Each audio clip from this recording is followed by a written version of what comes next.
Hello, Okay, which everybody. one do you Welcome want? to What do you SoCal prefer? Snowdown, Us or Upper? day one of our tournaments. I'm Aqua Mocha, and I'm joined here with TLG. How are you doing today, TLG? I'm doing well. I'm very excited to see what we'll have going on in this tournament today.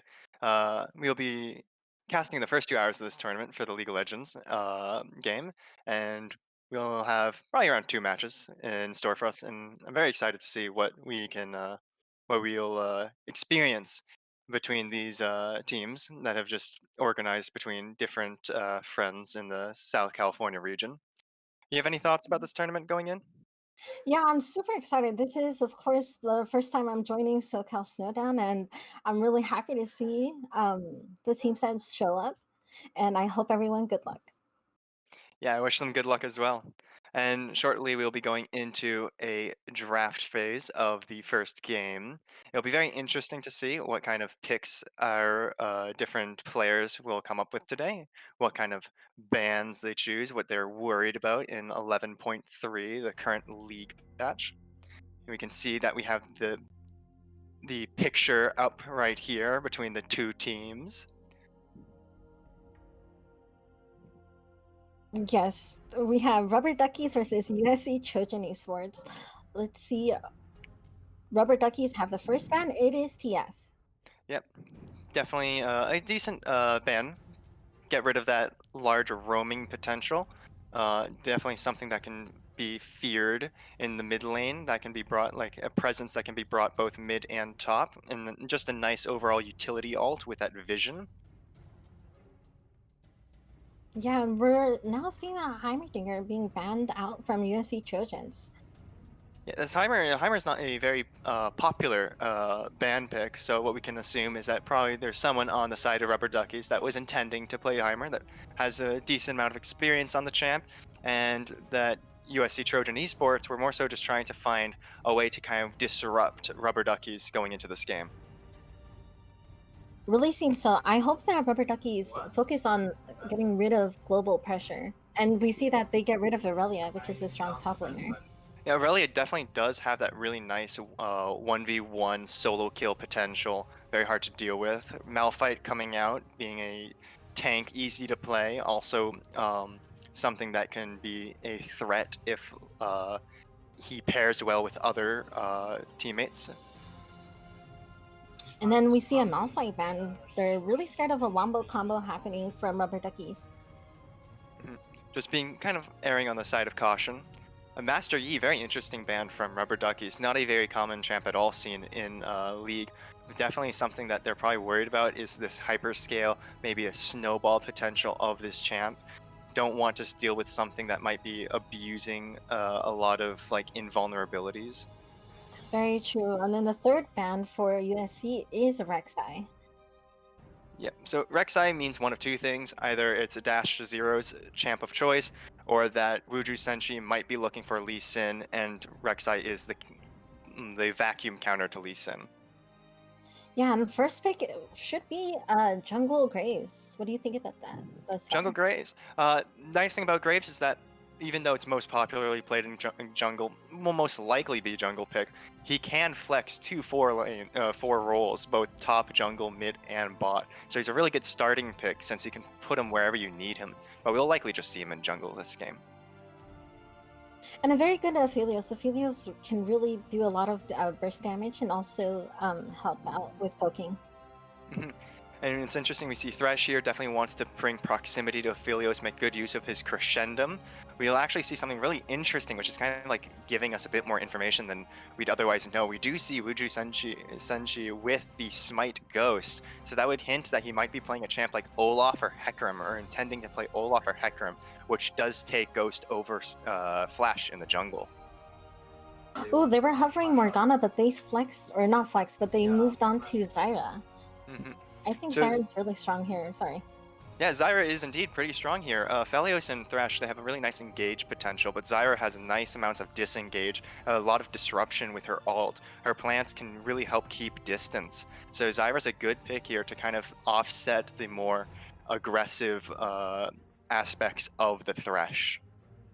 Yes, and we see now an Echo. That is a flex Alright, pick. Could boys. either go Left. jungle or mid, right? Yeah, and if they're failing it, it can go top. We could maybe see the return of Tank Echo top, but we'll just have to see.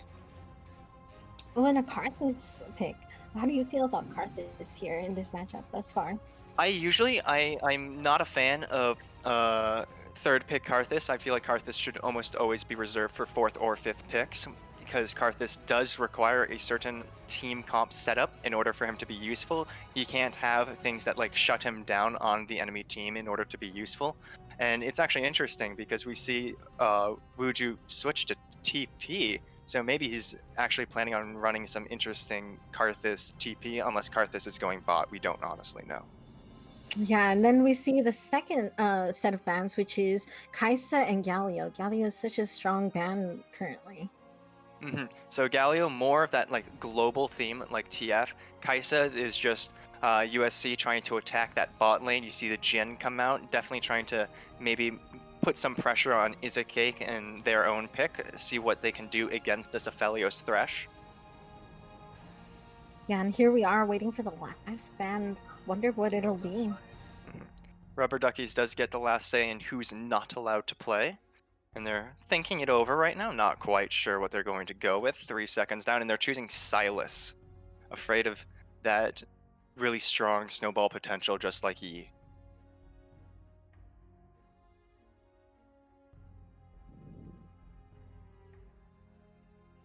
Here we see the pick for bot lane, or not bot lane, but we see a Kiana go out. Yeah, so Kiana is a very ego pick because she requires a lot of capacity to kind of just crush lane and then use that to her advantage.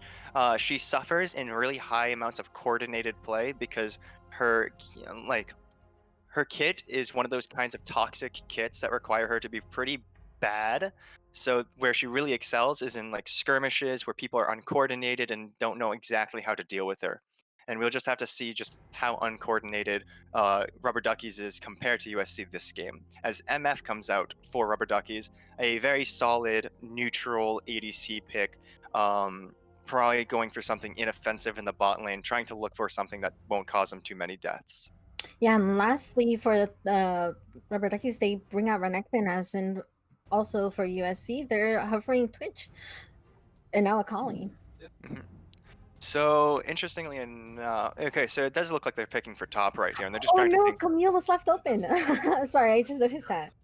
Yeah, so they're definitely looking into what they want to play into the Renekton, and so it seems that they will hover Rumble, Gragas, switching to Gragas. So a very neutral option here by DC Amon. Uh, Gragas is really good at just kind of stalemating, and Renekton is one of those champs that if he does not get ahead, he's just not a champ later on. So definitely see you can definitely see between the Gragas, Karthus, and Aphelios on USC Trojan that they're really kind of looking for like a way to like push through the early game and kind of stabilize and pick up a lot of pressure in the more so late game with their like really nice scaling. Yeah, for sure. Can I ask though, wouldn't it be better to pick up Camille in this sort of situation since she really dominates the top lane? Yeah, I mean Camille could have been really good. She also has really nice synergies with Kiana by locking people into certain areas. But I feel like a Gragas can do very similar amounts of effective play with his own casket. I think one thing to take into note here is that they have Kiana selected, and so by picking Cam, you're almost going to basically lock in Rubber Duckies into buying those steel-plated boot caps, which would actually kind of hurt Meteorite's Kiana because when Mhm. you build lethality, you really get stunted by building by the enemy building armor. So I think here they rather stunt the Karthus's damage by having a like neutral, like low damage but high sustain top laner that's AP, and still have Kiana's early game pressure kind of try and carry them forward. That's what it looks like out of here from USC Trojan. Yeah, and I really like the bot lanes. The bot lanes do seems pretty solid with enough disengage from Zyra to keep Misfortune, who has really high movement speed, away from any trouble. Yeah, we'll just have to see what plays are made, what picks are got, and who just kind of takes over the game from utilizing the mistakes that the other makes. And so as we go into Rubber Duckies versus USC Trojan Esports, we will be switching over to some advertisements from our sponsors who are very kind in helping us organize this tournament.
And we are now on the Rift. Hmm. Thank you, Corsair, for that kind sponsorship coming our way. And what a coincidence that me and Aqua are both donning our own Corsair headsets right now.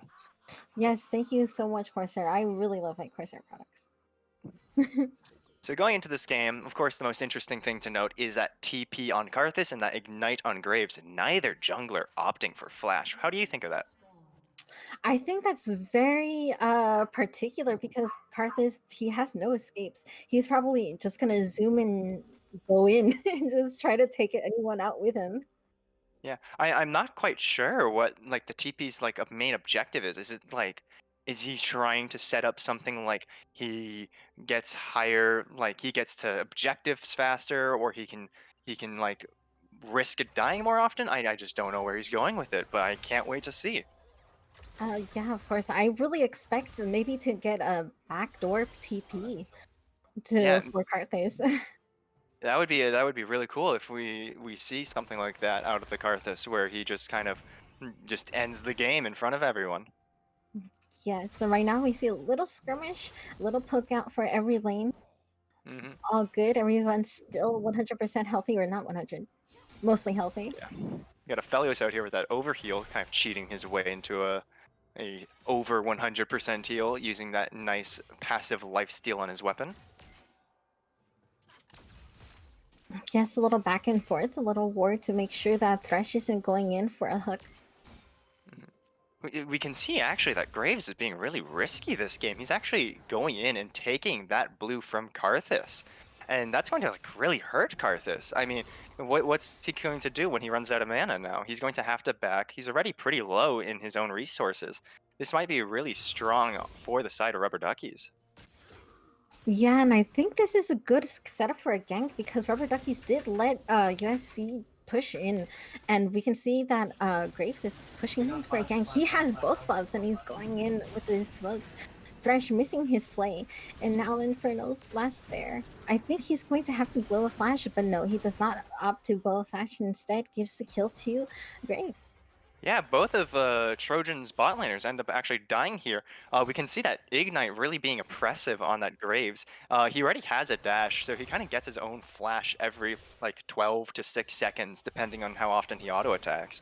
And so he's probably using that fact to just like put pressure by having that Ignite. I mean, Ignite and Exhaust was the reason why they were able to get those two kills bot side.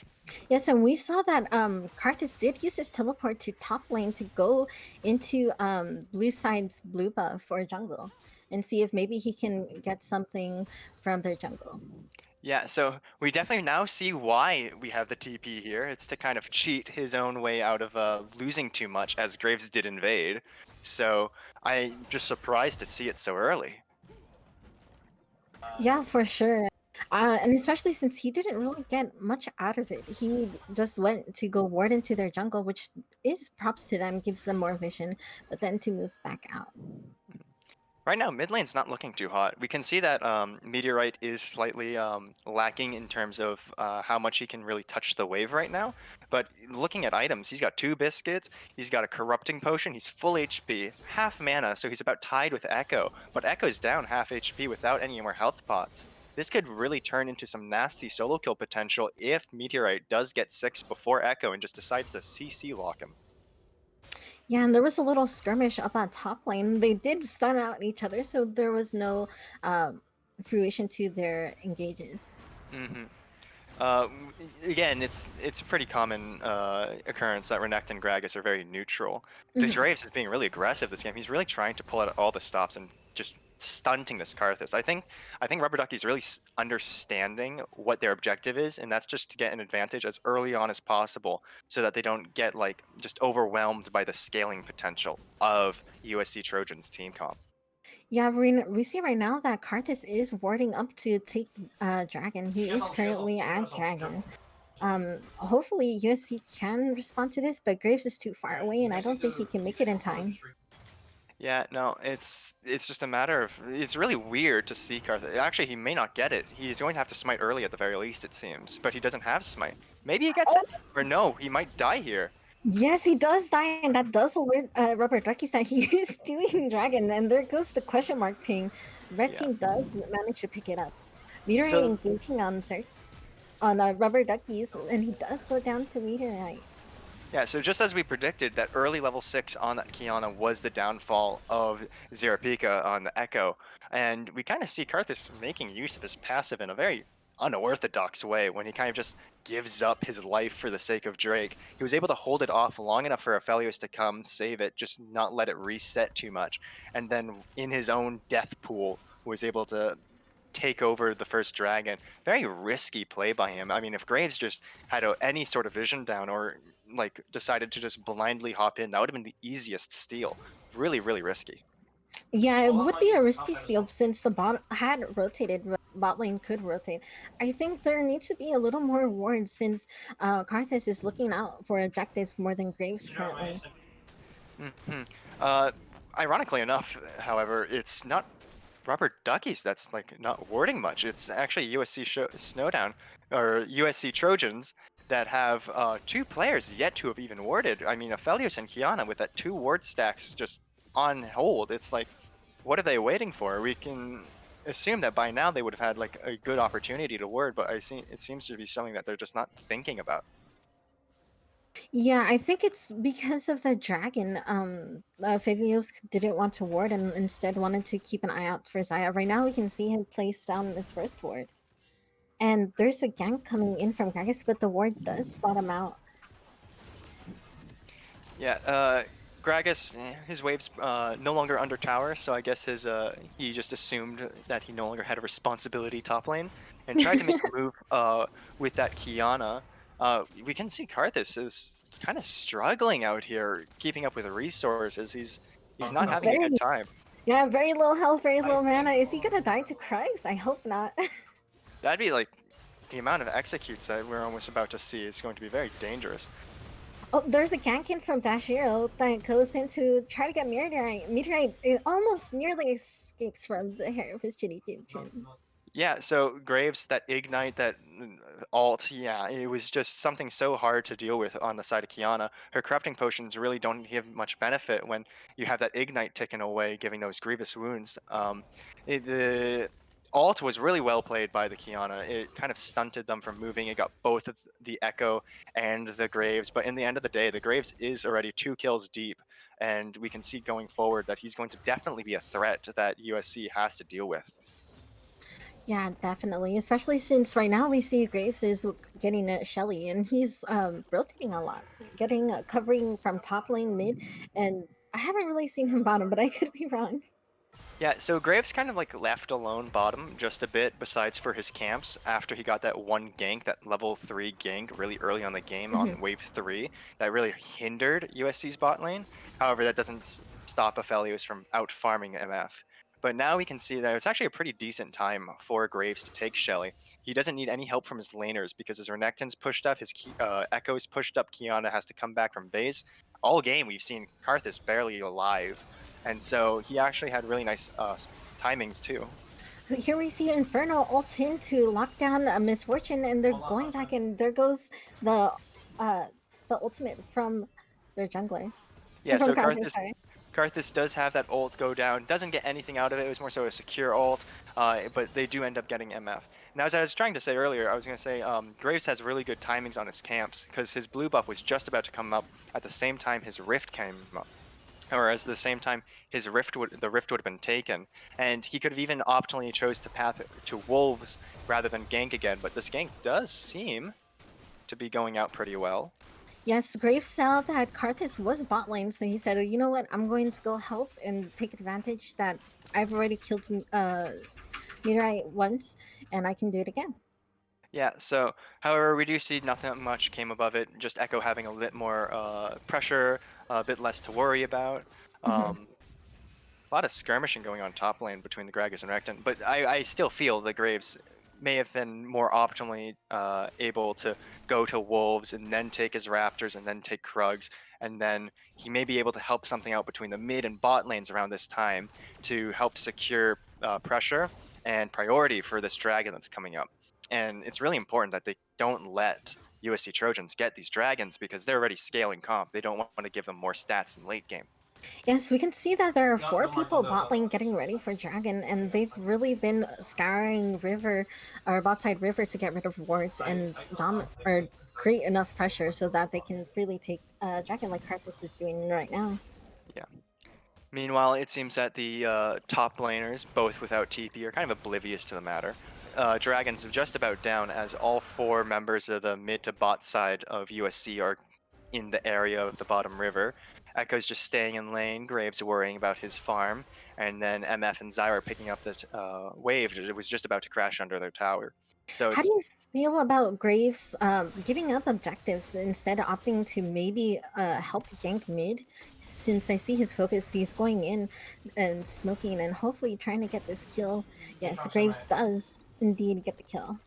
So, like, if I'm my way of looking at it, it's like although you're like shutting down Kiana, who could be a threat, you're putting a lot of your resources into one of the champs that is going to do the least amount of effective like work in the late game fights. Kiana's late game potential is entirely within her ability to kind of confuse, have that like ghost effect where she goes into her brush, uh, her empowered Q brush, and the power style, and then her her supreme display of talent with her ult that just banishes people to the walls. That's like where her use comes in. It's not so much her damage in the late game.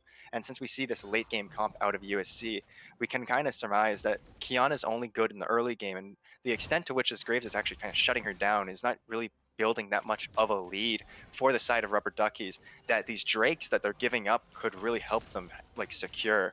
I understand that the Graves is probably thinking Kiana's an easy one to kill, and that the more we kill, the more of an advantage we can get. I mean, they're up 600 gold right now, but I don't see it being something that will lead them through the late game like the Dragons could. Yeah, I definitely can see that happening. But we'll just have to see. Maybe they can get the next dragon that's coming up. But there definitely needs to be more communication with bot side and jungler for rubber Hmm. duckies. Definitely. However, we do see this is an Ocean Soul, so it's almost going to spell doom for whoever loses out to it. I mean, Graves with Ocean Soul becomes extraordinarily hard to kill if you're a melee. We see a gank up in top lane. Poor Renekton being caught out by Kiana TPing in. Or not Yeah, TPing in, but moving upwards. My bad. yeah, so that is Renekton being shut down. Renekton's playing the same role Kiana is this game. He's just meant for early game pressure, and the fact that it's the kill on Renekton is not the biggest issue. Renekton's sole purpose this game is probably just going to be to like lock down Aphelios, try to one-shot him, but it's not going to happen too much with the Thresh and with the Gragas. They can all peel really well for him. So Renekton's really shut out this game.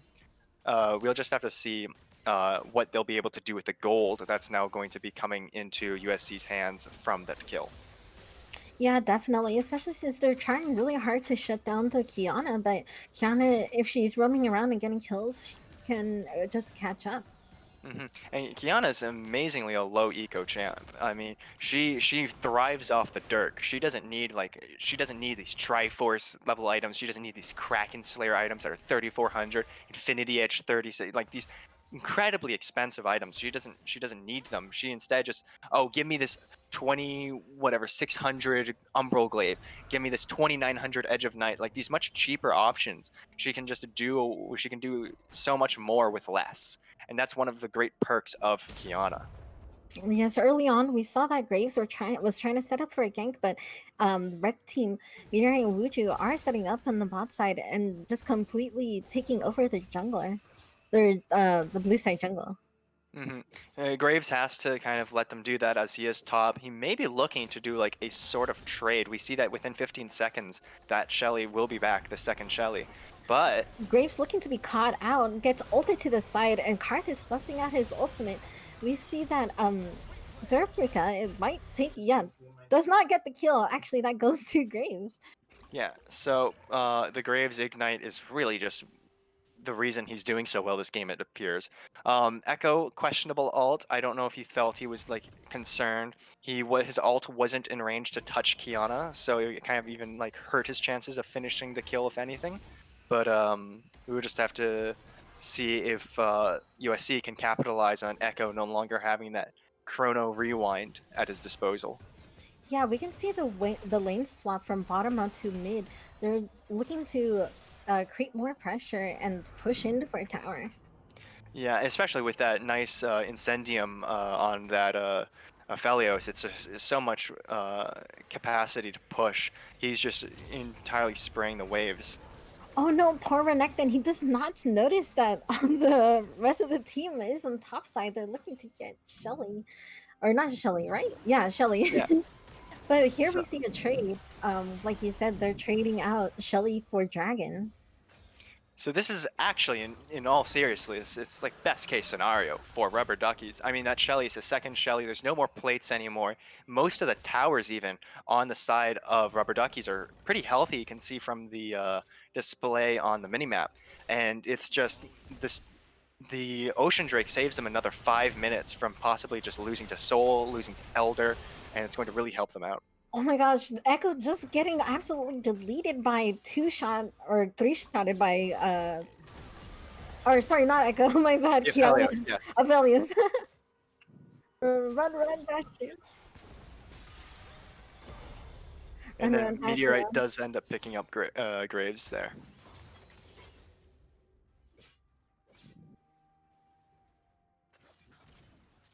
So now we'll be going into a replay of this.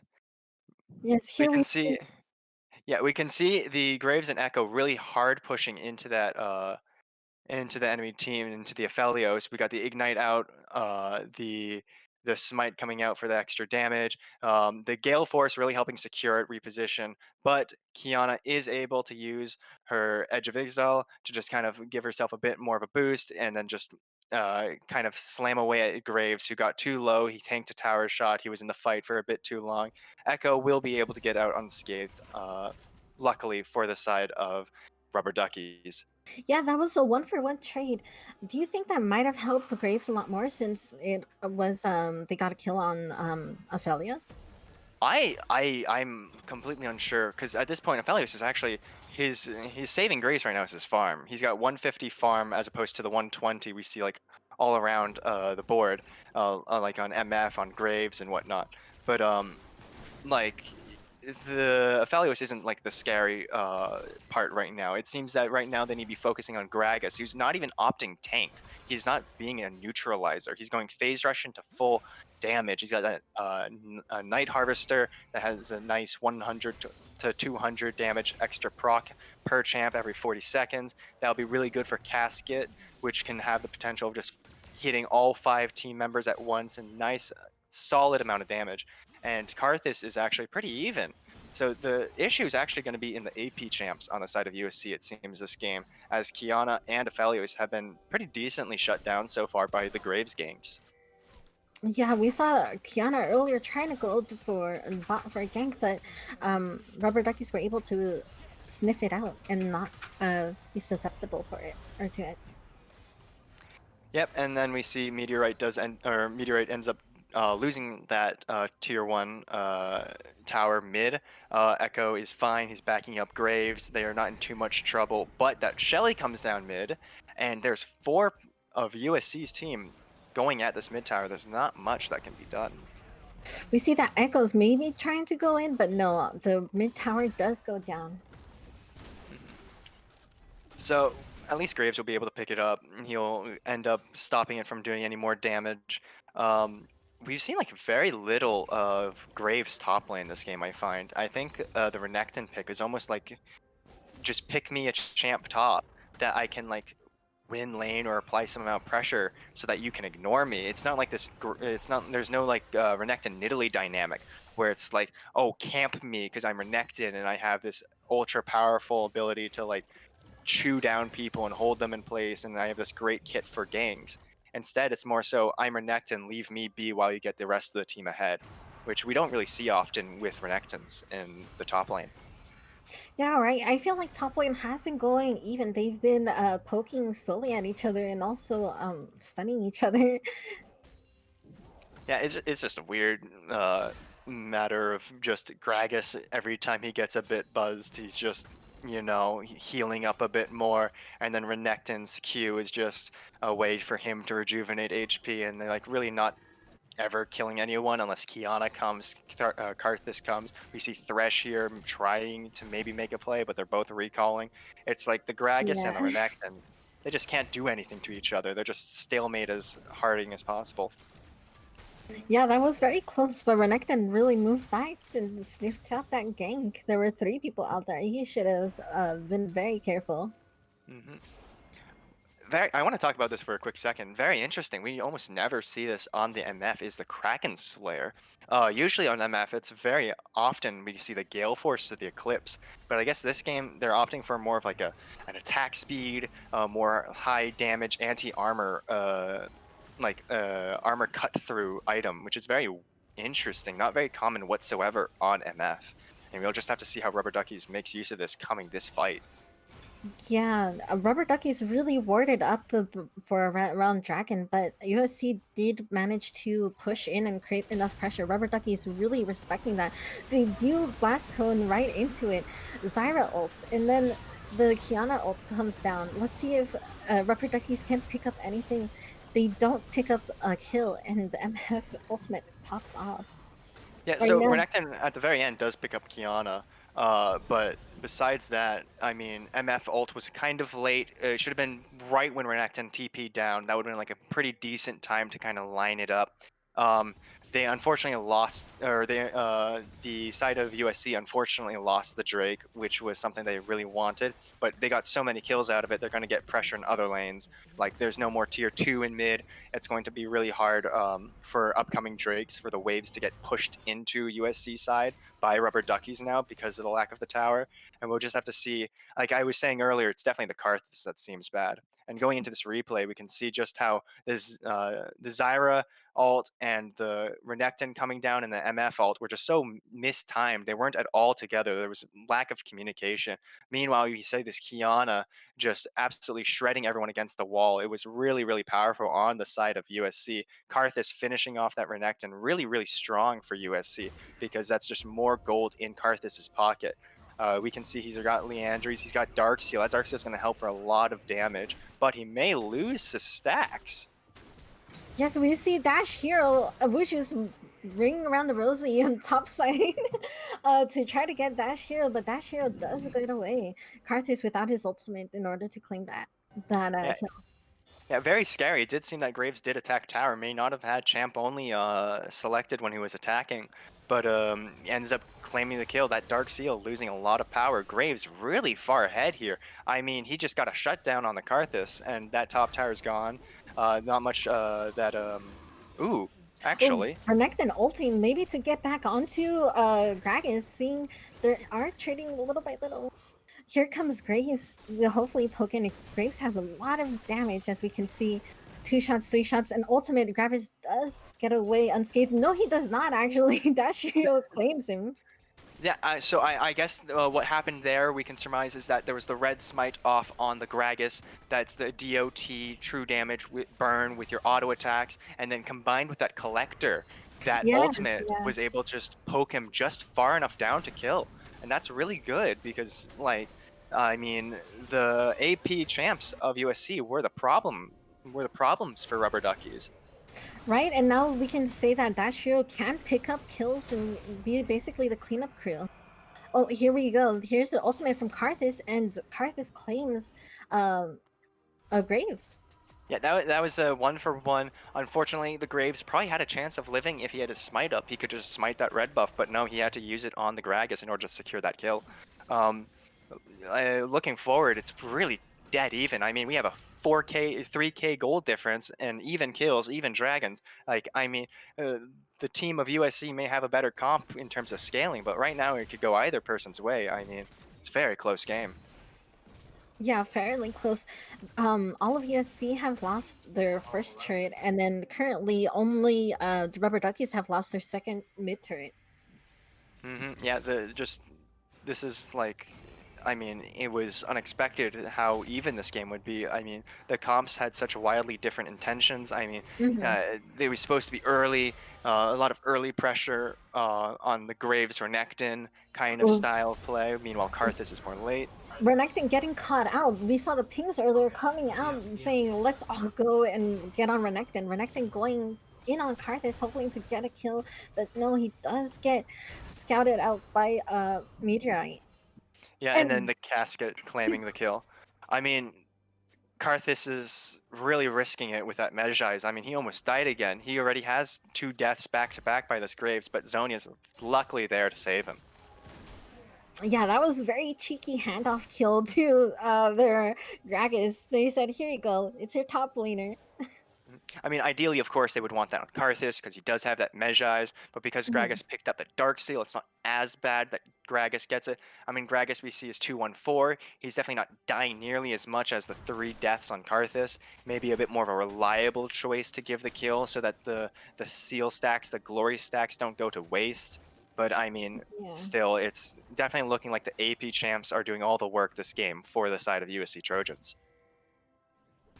Yes, and here we see that they're setting up for the Drake right now.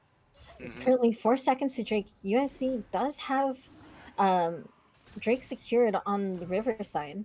Yeah, and also important to note, we have Aphelios ult up with Gravitomb. That is a 5-man root potential. That could really stunt the ability of Rubber Duckies from going in. Ooh, Days Hero going or Dash Zero going in and ultimately falling down on the first moment. without his team to follow up. Here we see Renekton going from behind, trying to lock down the Aphelios, does get the Aphelios, but does get chained from Thresh. Hmm. Carcassol does go down, and rubber duckies are able to escape with the hair of their chins. Yeah, so I mean, only deaths were the Renekton and the Graves. Graves unsuccessful this time in stealing it. I mean, again, it just feels like the ults for the most part on the side of Rubber Duckies aren't coordinated that well. I mean, the Zyra, the MF don't seem to be going off at the same time. They may have worries about interrupts. I'm not quite sure what's going through their minds, but like looking back at this fight, the Kiana twice in a row now with these great pit ults. I mean, such a Yes. deadly ultimate for dragon fights, and it's like really where her use is coming in. Like it's not the damage that matters, it's the pure stunting of the ability of rubber duckies to even move that's really being really beneficial to the side of USC Trojans, and it's giving all this leeway for Karthus and Gragas to kind of try and pick up things. I mean, Aphelios did die, but he picked up 2 assists in that fight. He's ahead in items from the MF because of the sheer amount of farm difference he has. I mean, it's looking much worse for the side of Rubber Duckies as we're going on to Soul Point and their champs are falling off. I mean, the picking up of the scaling on the side of the USC Trojans is going to be devastating for them to deal with. I mean, it's just going to be all around difficult for Rubber Duckies at this point. Yes, we now see the full force potential of USC's team fights. We can also see that they're trying to set up for Baron. Hmm. They're trying to get rid of the ward to get Baron potential, and Rubber Duckies just have to respect that because they know the Wombo combo potential from ESC. Yeah, no, I mean it's very scary. We do have the Baron coming up, and if it goes, it's going to be at least a tower for either side, depending on who dies. I mean, these fights are getting more and more. Oh, Sire does get caught out by the Thresh hook. Uh, Ophelia's ult's not going in. Renekton is gonna TP on the backside, but there's no communication. Hey team, I'm coming in from the back. And that just leaves Kiana open to just ulting the entire team and decimating their backline. Yeah, so I mean, Zarapika trying his best to get away. If we get that ace come out, this does look like it's just going to be a game towards the side of USC Trojans. They're just going to go end it. That was a nice ace. I mean, Renekton's back up now, but not going to be able to do much. It's or not an ace, but a four-man kill, and it's just going to be very difficult at this point. Let's see, the only hope is for Renekton to go in and maybe um create enough time or make enough the Yeah, it just doesn't seem like it's going to work. Zyra interrupted the Karthus ego TPing, but this will be a win by the side of USC Trojans. Brought to you by Red Bull. Thanks once more to our sponsors thank as you. we've wrapped up this game. It was much closer for the most part of the game, but that last fight really sold it. So, what Yeah. did you think of that, Aqua? Thank you very much also to our sponsor Red Bull. And I was just really excited. Those few team fights, I felt that Rubber Duckies really could have gone in, but USC really showed the potential of, first of all, like team comms, and then second of all, a Wombo potential. And I really like the Carthus TP in order to try to get into other to the back lines. But yeah, it was super fun. I really expected Rubber Duckies to turn it around maybe for the second team fight, but it really shows where you need a lot of team coordinations and Mhm. call outs in order to make a game or break a game. Yeah, I mean, we saw this huge lead. It was 3-1 in favor of Rubber Duckies at the beginning of the game. I mean, that Graves with that Ignite, immense amounts of pressure, that double kill bot lane stunted USC Trojans from Yeah. that Aphelios like kind of getting this huge lead. That would have been really drastic. Um, the issue was really this coordination between the Zyra ult, the Renekton going in, the Mhm. MF ult. Like these were things that needed to be better executed so that these dragons steals could be performed so that Graves would have a better entrance into these fights. But instead, they ended up getting picked off. They mispositioned a lot. They just weren't together as a team. They weren't cohesive, and that's really what USC Trojans had over Rubber Duckies is that when they fought that Kiana, that Gragas, that Karthus, they all worked really well together and it showed that they were probably a bit more comfortable as a team compared to rubber duckies. It was a really nice game, very, very close. I mean, we were up 10-10, Yes, 10-11, like yes. 11-13. There were so many close moments in this game, and we just couldn't know for the most part who was going to win. There was nothing that decisive. It was just a lot of small victories, a lot of inching forward. It was just very entertaining and a very nice game to spectate and to kind of enjoy.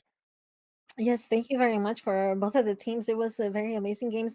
Although we could really tell in team fights where it would go or where it wouldn't go because Mhm. USC did come out on top in most of their team fights. Yeah. And so that brings us to the end of our first game, a very, very fun game, nice viewing experience. I hope all of you have enjoyed it so far. And so we'll be kind of going into a transition here while we get the second game up. Don't go anywhere. We'll be right back. And thank you for watching SoCal Down so far. Oh, remember if you want to join our Discord, exclamation point. It's right at the bottom, right below.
Hi, welcome back to game 2 of the tournament, USC versus SDSU.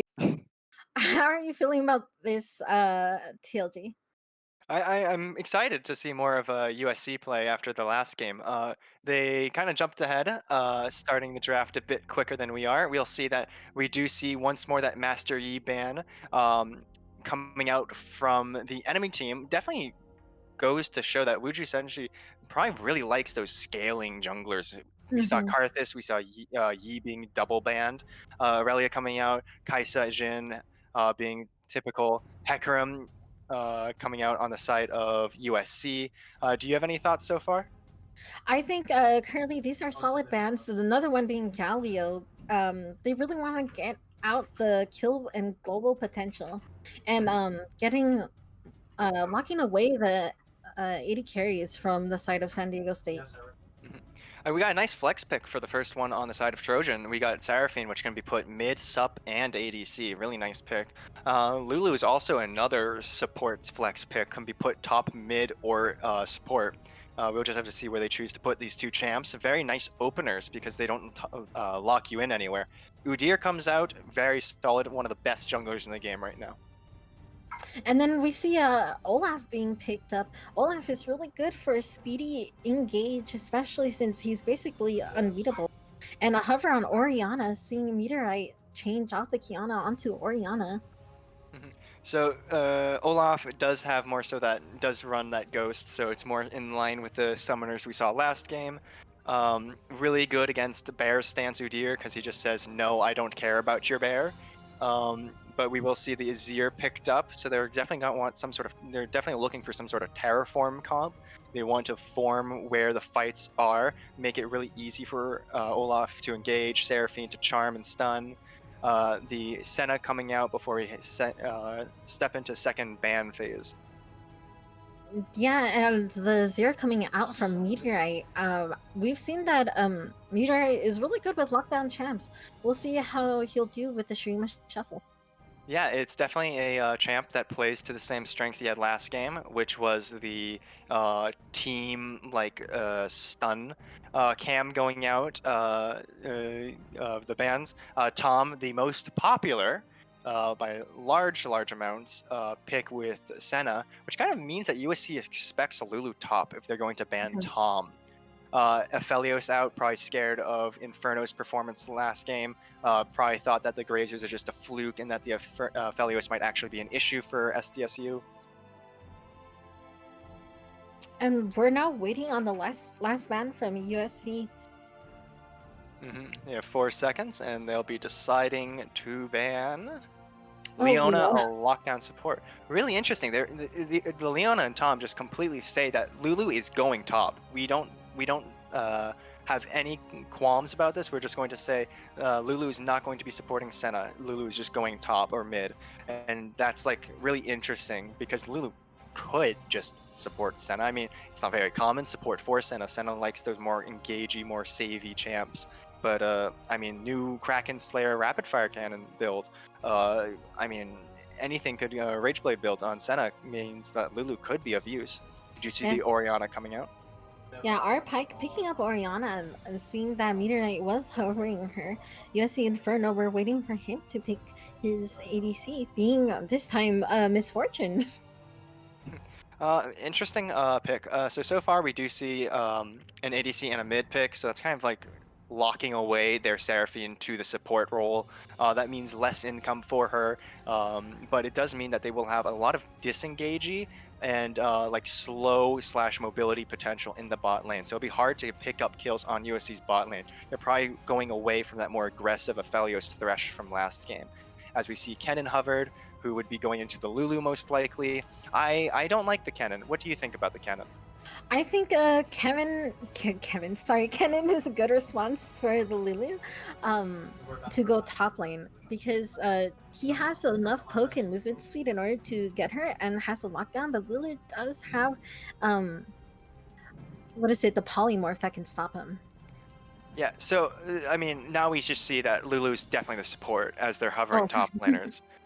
This was definitely something that USC did not anticipate whatsoever with their bans of support players. And SDSU is now going to get Wukong into Kennen. I can understand where the Kennen's coming from. They want that Maelstrom to just kind of work in tandem with the Seraphine Charm, the MF ult, the Azir ult. It's like very, very collaborative. They're trying to make like a really good play as a team.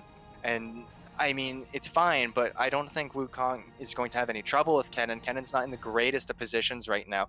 His items are pretty weak. He just doesn't get that much damage, and besides being just a 5-man stun like champ, there are many other champs that kind of do a better job of where he is.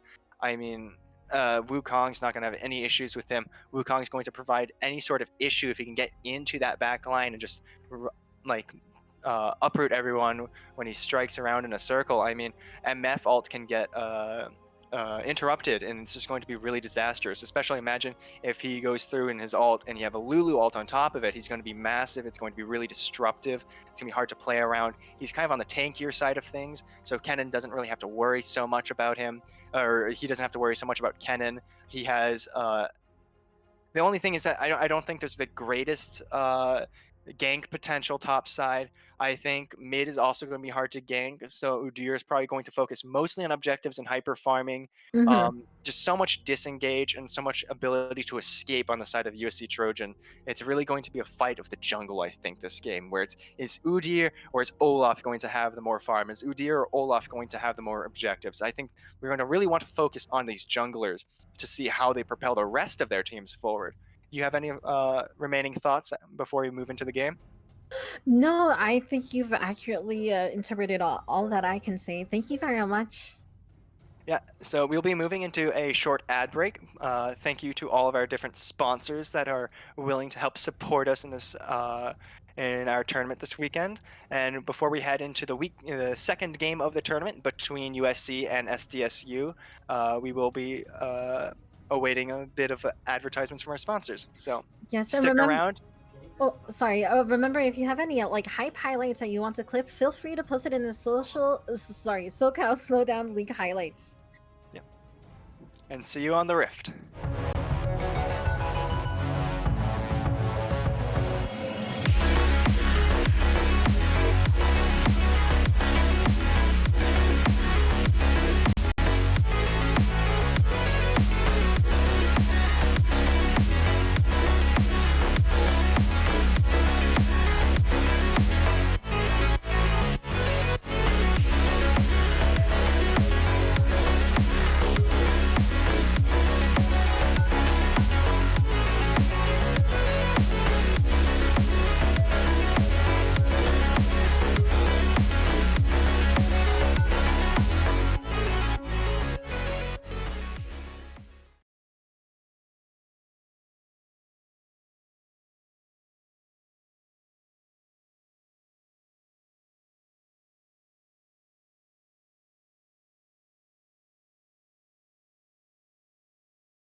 So welcome back to the Rift, and we'll see a pretty standard just setup between both teams here. We got the Kennen, Olaf top, Azir kind of just facing down Orianna mid, MF Seraphine holding off the bot side jungle. Nothing really too extreme going on.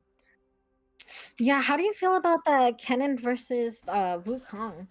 Yeah, so as I was saying in draft, I don't like the Kennen pick here. Wukong has that his skin passive really gives him durability. I mean, the armor doesn't really make too much a difference, but the increased life regeneration, his ability to go like invis sort of and just engage on the Kennen pretty easily, does provide some sort of fear for the Kennen. Kennen's not terribly bulky. I mean, he's a ranged champ. He's going Doran's blade. He's not going to be able to sustain too much damage. And if we see Udyr like go top, I mean, so long as he can make like a flash play, it's just going to spell doom for the Kennen if Kennen doesn't have flash or like some way to stop them. Yeah, for sure. I feel like Kennen is really good for going in on team fights currently.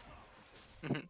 Yeah, so that's just going to have to be the saving grace of Ken in this game is if USC can just get really good team fight potential.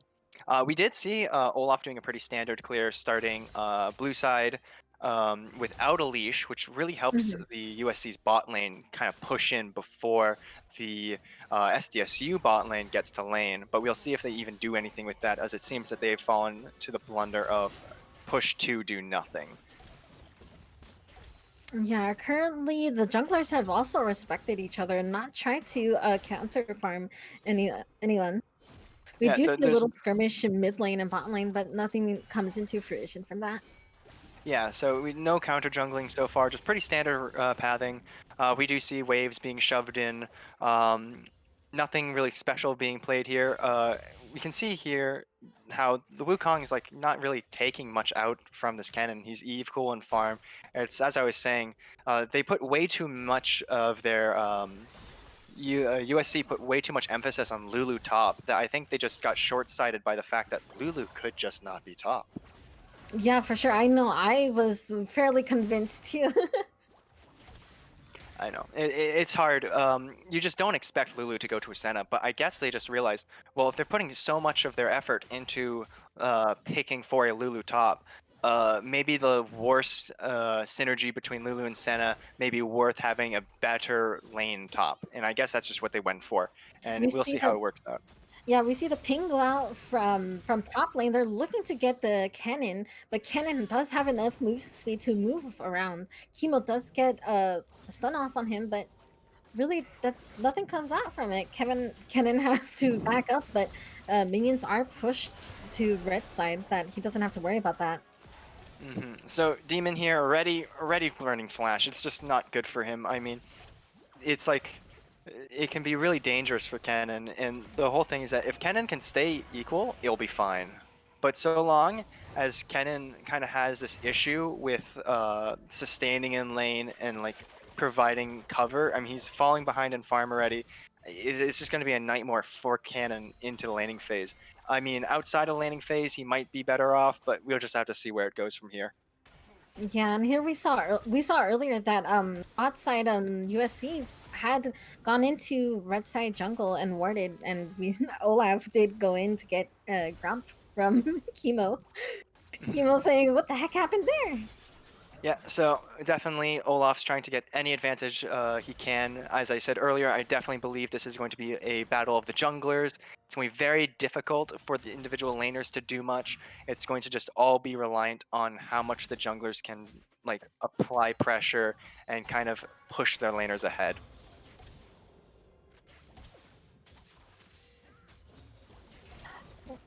There we go. A ping from Olaf looking to check if the red is up for red side team. Mhm. Definitely, they're playing. Both teams are playing relatively safe. Low amounts of poke being like actually sustained, as we have a lot of sustain in like the bot lane.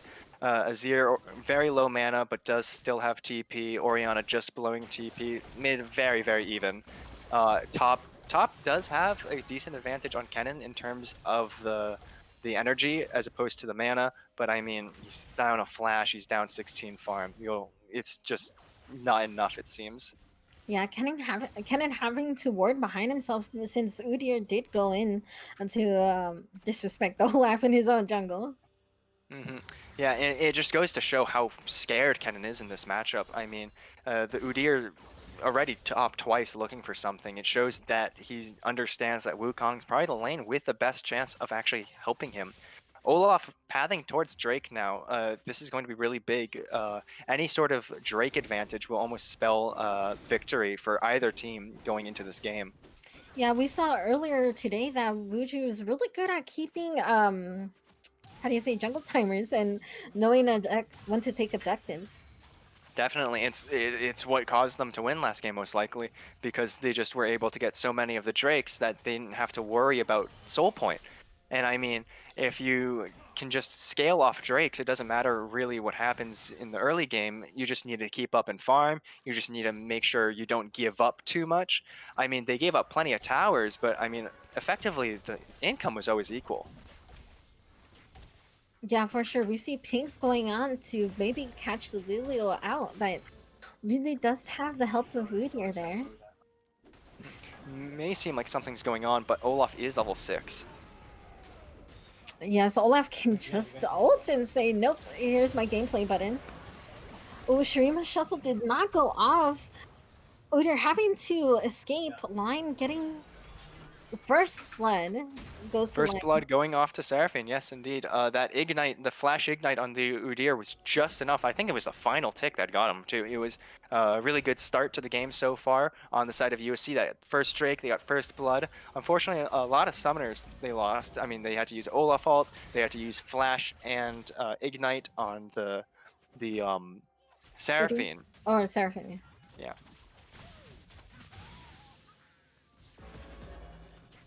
We saw a little shuffle up on top lane, but nothing really came out from that since Kennen can just zoom away. Mhm. So one thing we do see that is like a redeeming factor of this canon is he opted for Spellbook this game, which means that even though he blew Flash, right now he has Ignite. So if he wants to, he can maybe make an offensive play. We see bot side Pike really getting all in from Seraphine and Inferno, but nothing able to come back. Hmm. Game. Fortunately here, Kennen does the pick on Wukong early enough, but it seems that both junglers will be just scraping away. Yeah, it was a good one for one pick in bot side. Our Pike getting ulted by Seraphine, but nothing really, no follow up from Inferno because Inferno has no mana, but Seraphine able to take it off or pick up Senna. Mhm. So this is actually not half bad. Ordinarily, say if you had like a Nautilus support or if an Alistar support, this 2-0 on the Seraphine would feel really bad because you would have this like eco drain into your support. But I mean, we're talking about Seraphine here. She has so much damage in her kit, so much AoE. Her heals are immense. She gets so much like benefit this game from getting that Moonstone Renewer, from getting that Staff of Flowing Water. Staff of Flowing Water is providing great amounts of damage to both the Azir and the Kennen. It's like really strong on her this game. So the fact that Seraphine's getting ahead is just not that good for SU, even though it's just a support. Yeah, for sure. And right now we see Wushu Shenchi going into to get Skelly and asking Meteor like, "Hey, I need some help here." Yeah, so Meteorite will be helping out just a bit as Shelly, the Rift, goes down to uh, Olaf, Demon being pushed in by Wukong. It seems that Olaf was maybe looking topside, but Wukong does heed the word and backs off. We'll see where Olaf will end up taking this rift later on. Yes, it looks like currently there's a war of the wards around bot side um river. They're taking out each other's pink wards. It definitely goes to show just how emphasized and prioritized vision around the pit is. I mean, this meta right now is so centered around these drakes. Like, if you don't have these drakes, you're just going to be so far behind. It's just these buffs are immense. Ocean Soul, you never die in fights. Mountain Soul, you just can take infinite amounts of poke and just get a shield that regenerates. Cloud Soul, very underwhelming. Certain champs can abuse it really well. We can think of like Mantra on Karma, that's really good, and like LeBlanc, but we don't see either of those champs this game. And then, of course, the last soul would be Infernal Soul, which makes poke even more devastating. Here we see Udyr setting up a gank for bot lane. He's going in, but Olaf is not that far behind. They were able to get out an ult from Seraphine and also a TP that was cancelled from top lane. Mhm. So we can see like a really, really good display of knowledge about Seraphine's ult here, because Lynn specifically targeted Inferno when she was ulting so that it would get that extra range from its champ extension benefit. And so Lulu was only able to go down here. Aberrance lost because the fact that he was placed just slightly ahead of Inferno. So that range extension did end up hitting him and making the second dragon go down to the side of the USC Trojans. Yes, they really used Shelly to her full potential on bot side to get the turret down and also just rotate the dragon. Lots of pressure. I mean, both mid laners are still in mid lane right now. Neither of them really tried to like help out for the Drake, but we can see Peter X Lee here. Low mana. I mean, Orianna has such high mana costs. Her W over 100, her ult at 100. It's like very difficult at low mana to do much. Yeah, Udyr looking a little sandwiched inside the enemy team's jungle, but he does get to blast cone it out.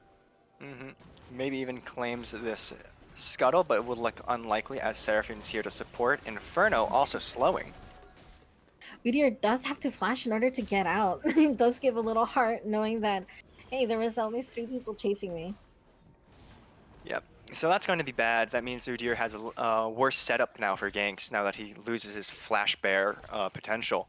But it's really good for the side of USC because now they have less to worry about, which is really good for them.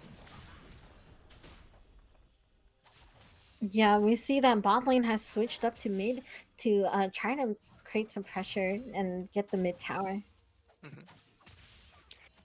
Something to go off of is that we see like this game that the Kennen is struggling. He may have gotten that one kill, but that kill was in a 1-for-1 where he also lost his life, and that's where Udyr's kill is coming from right now. And he's 25 CS behind. Like this is monumental when it comes to like keeping up in items.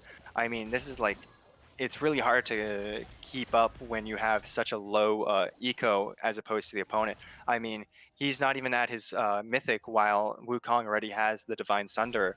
It's just going to show that Wukong did have a better time in lane than this Kennen did, even though he may have not been able to survive the Kennen Olaf versus Wukong Udyr fight earlier. We see Kennen pulling up his ultimate up in top lane, going in on the Wukong, getting Wukong very low, but not all the way. And Wukong able to escape that using his ultimate and his clone. Yeah, so the not so recent anymore changes to Wukong, where his ultimate now has a double proc, is really his saving grace so far. Because even though he was caught under tower by the slicing maelstrom, it just wasn't enough to keep him locked down. He was able to escape, and as soon as Kennen was trying to close the distance, once more he gets knocked up. And this is why like this matchup is very much certainly Wukong sided, because like Kennen just lacks the ability to stay on, even though he has a lot of sticking potential ordinarily. Wukong just gets so much benefit. He gets treads. The Divine Sunder helps him with its regen because it's percent HP damage that turns into HP. It's it's just hard for Kennen to do much outside of when Olaf comes by. So really, Kennen this game is just a team fighter. He's not going to get solo kills, and we'll just have to see where he like performs in these team fights that will be coming up as Drakes come out. Yes, right now there's a little bit of a lull going on that everyone's trying to get back into lane. You see the bot side on USC have opted to going mid, and in response, SDSU bot side did go up to meet them. Wuju Senshi is going up with Olaf, trying to get the Wukong. He did overstay his welcome, but we also see on the corner Kimo going in, but Kimo cannot do anything. Oh, sick jukes, but cannot outjuke them all. Yeah, so the Ragnarok just being such a star ability on the Olaf. Yes, we see here, even with Seraphine ults, Kimo cannot be stopped. There's so many shields from Lulu and heals from Senna that he can easily just skedaddle away. Yeah, and so here this may actually be kind of a poor choice. We have 48 seconds, the dragon going up, and we don't see many alts left on the side. Not so much of that, but we already saw two alts disposed of on the side of USC. So we'll just have to see if that's going to be an issue when it comes to taking this dragon.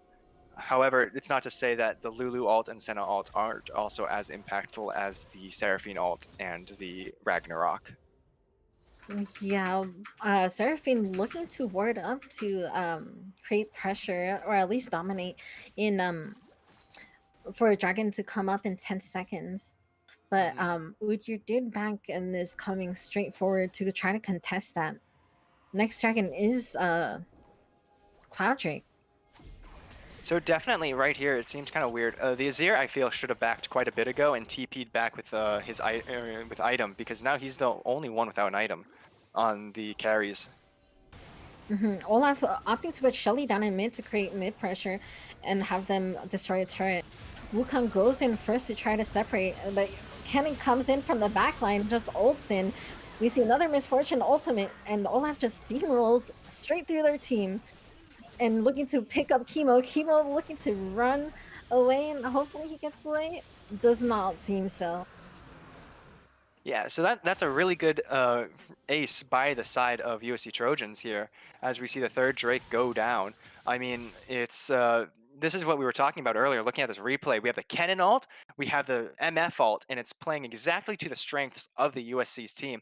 I mean, their entire focus was on this collaborative effort to kind of just have all of this AOE pressure in these team fights. I mean, they're playing extraordinarily to their strengths. This Kennen is so far behind. And now look at him, 214 or 215 with a 150 gold bounty.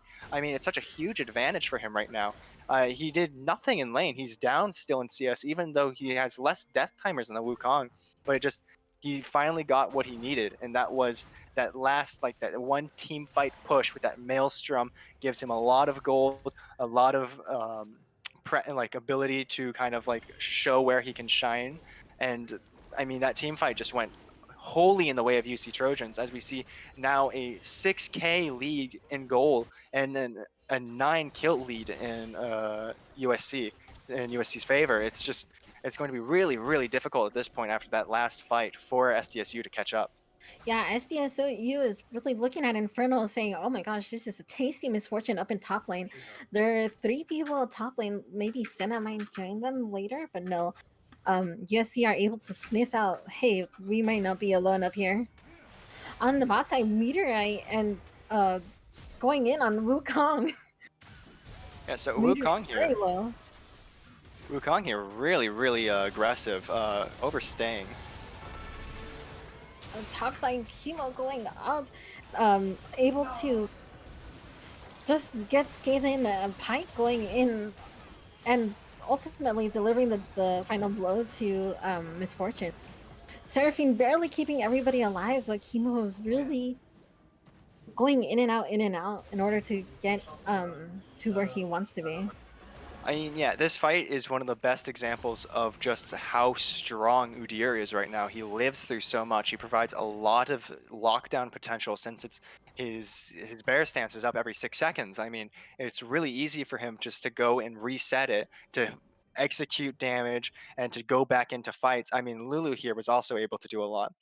Uh, I mean, the Kennen goes in first, thinking he's got a good spot, but he ends up being all alone as the rest of SDSU kind of picks up. Senna's doing a lot of damage here. Lulu's Moonstone doing a lot of work as well, healing up Udyr, healing up Senna. We got the heals on Pike. Pike does end up going down, but Udyr does pick up both Demon and Lin, which will be very, very strong in SDSU trying to come back here. The Lulu support really showing that it's actually something they should have feared.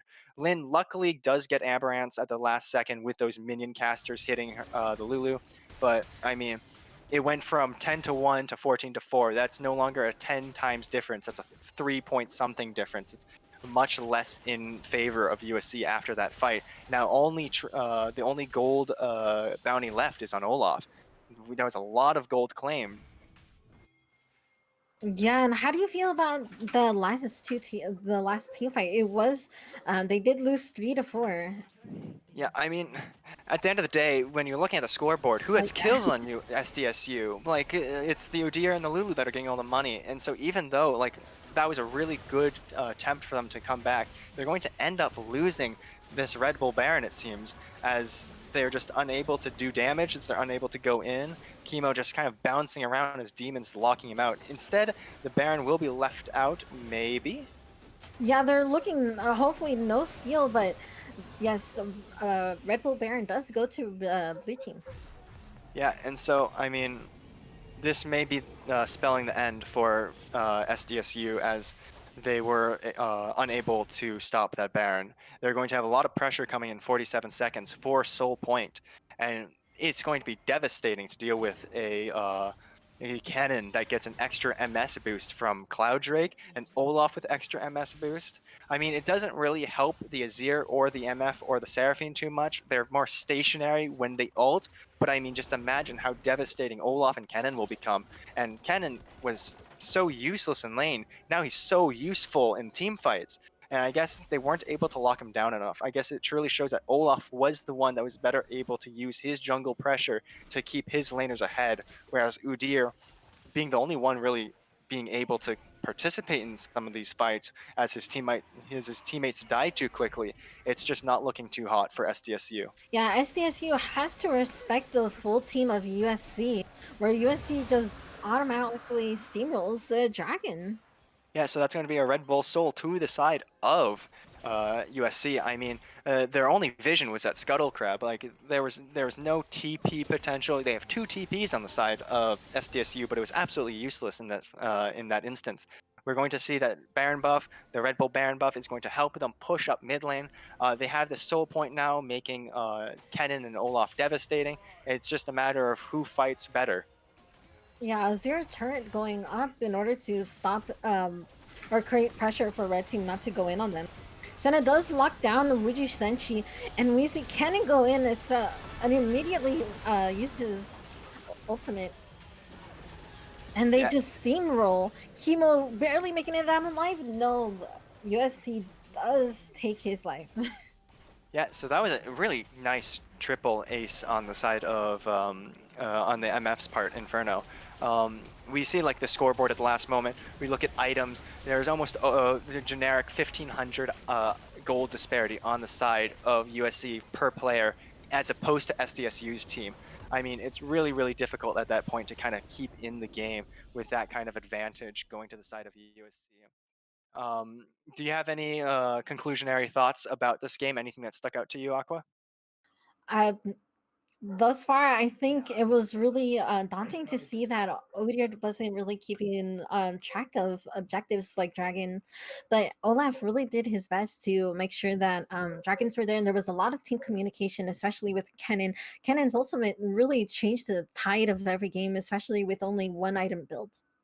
Yeah, I mean that cannon, like that was like you could compare it to Meteorite's Kiana from the previous game, where it was like he didn't do much in lane, he was behind, but it just doesn't matter because the objective of cannon is the same as Kiana in the way that in these late game, I'm going to rush in, I'm going to stun everyone, and that stun lock is what helped MF pick up these huge multi-man alts. I mean, just blasting away at SDSU, and that really helped them, even though Kennen wasn't much of a champ before then. It goes to show just how much champ kits matter and draft compositions matter and team coordination matter more than like overall skill and vacuum 1v1 situations. Yes, for sure. Thank you. We want to thank our sponsors again. Thank you very much, Corsair, for sponsoring. We are daunting our Corsair headsets, right? Very, very nice of course there to sponsor our league tournament today. And this will be the last of me and Aqua's castings today. I hope you enjoyed it as we move on into the later games of the SoCal Snowdown for the day one tournament. We will be back. We will be back tomorrow as well to put in our votes for MVP, see who will be the considered best player among the current league uh, cha- uh, players playing within our tournament today. And I hope you enjoy the rest of the tournament and have a nice day. Yes, have a nice day. So remember, you can follow us at Aquas Amoka and at TLG. And yeah, I'm at Americanadian.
Hello, everybody, and welcome to another game of League of Legends here at the SoCal Snowdown. I'm Dieter Elegant Cabbage Hambicki, joined to me on uh, this game with my good friend over there, other way. Uh, yeah, Blue, you're muted. My bad, guys. I'm Blue, and I just want to welcome you guys to this sponsored event sponsored by Corsair, SoCal Snowdown. And here we have the teams Spartan Esports versus Soul Jungle God. Yep, and we're already into picking bans. Looks like Spartan Esports taking off Olaf, Udyr, and Thresh. And then Team Soul Jungle God picking up Kaisa, Rek'Sai, and then Camille. First pick Senna. That's a little bit interesting. Yeah, Senna is really strong right now, especially like her Cracking Slayer build where she can just scale through her on-hit attacks with Razor Blade. And they did buff like her soul collecting, even though she's not farming, so that's like a little bit of a bonus for the Senna. But on the side of Spartan Esport, I believe it was CT who was a really good Misfortune player, and that's definitely a pick or ban for them right there. And that will be a Misfortune picked up by the Spartans Esports with Nami paired up with that.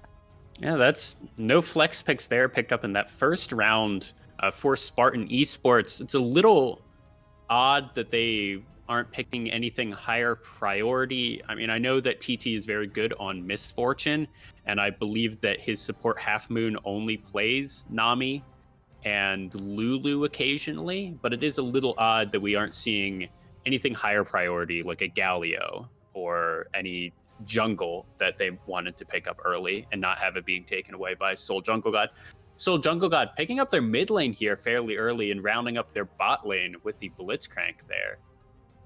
Oriana pick is just a really good safe pick, especially they are going to be blind picking for B2 and B3. Therefore, they decided to pick up the Blitzcrank and then the Oriana, and just still waiting for that jungle counters so that they get a more of a jungle priority. It is. I will say it is a little bit odd to see both mid laners here being picked up in the first ban phase or first pick phase, with Oriana going over to Soul Jungle God and the LeBlanc going over to Spartan. Usually, you'll see the bot lane and the jungle picked up in that first pick ban phase, just because it's a little bit harder to counterpick either of those lanes, and usually you want to pinch solo lanes going into these second ban phases. And we're really just flying through this ban phase. Gragas picked off, banned out for Soul Jungle God, and then Kane and the Lilia banned here for Spartan Esports.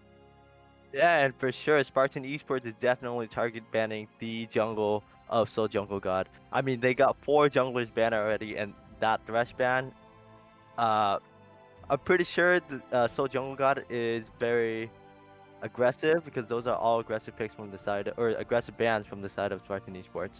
Yep, and then Spartan Esports picking up their jungler here in Jarvan 4. I'm expecting a Graves here. I think just going down the tier list, I think Graves is the best. And yep, there it is. And then a Malphite picked up fairly good comp, good ball delivery systems here with the Malphite over on Soul Jungle God. Graves is going to have a really pretty easy time in the jungle, even against Jarvan 4. And looks like Ornn might be the counter pick here that Spartan Esports want to play into that Malphite. Yeah, definitely the Malphite and Ornn picks are really huge this game, especially both sides. Doesn't have like a that won't be a Silas. Instead, it's a Silas. Actually, a really good counter pick into the Malphite there. Silas is AP and can seal Malphite's ult. I'm actually a big fan of the Silas pick into the Malphite. Yeah, that is a little surprising that we did pull away from the Ornn. I do like just having an Ornn on your team. I think that it really helps just initiate. In the team comp that Spartan Esports played, it might not have been the best. They already have a lot of initiation with the Cataclysm from Jarvan 4, with the Tidal Wave from Nami. And even those two things with the bullet time over, there's going to be so much damage here for the Misfortune. The Silas, a little weird into that pick that feels almost just like a lane counter pick, which I don't hate, but it doesn't feel as good into the team comp. Yeah, and to add on to that, I think, as you were saying, like the Jarvan is already good initiation for the side of Spartan Esports, but at the same time with the Ornn pick, they can reinforce the team comp around Misfortune. But the Silas isn't that bad too, since there's the really good ults to steal like the Senna, uh, ultimate, and the Orianna Shockwave, and the Malphite, Unstoppable Force. So it's still like somewhat of a good initiation, but then he won't last that long, especially with a lot of damage coming from the side of Soul Jungle God, just bursting him down as he goes in. Yeah, and I do like the counterplick or the counterplay that Soul Jungle God decided to come into this match to play. They probably did a little bit of scouting on Spartan Esports, saw that they really are a bot focused team, really like those AP enchanter supports and like Nami that they picked up, and decided that one of the best things into a Nami are hook champions. Like if that Nami ever gets hooked by the Blitzcrank, she's dead, and there's very little that she can do about it. Yeah, but at the same time, in the bot lane of Soul Jungle God, they do have a Senna. As long as Senna uh, hits the Nami with her W, I'm pretty sure that it will be a kill. Otherwise, the Senna doesn't do that much damage in the early game, other from like long range poke. So Yeah, I mean, I think still a skill matchup. Yeah. this will be a fun 2v2 to watch, just because there is so much pressure that a Nami Misfortune lane puts out in those early levels. I'm going to say the only thing that's probably more damage, levels 1 through 6, is going to be like a Nami Draven or something similar to that, or like a Brand Draven, right?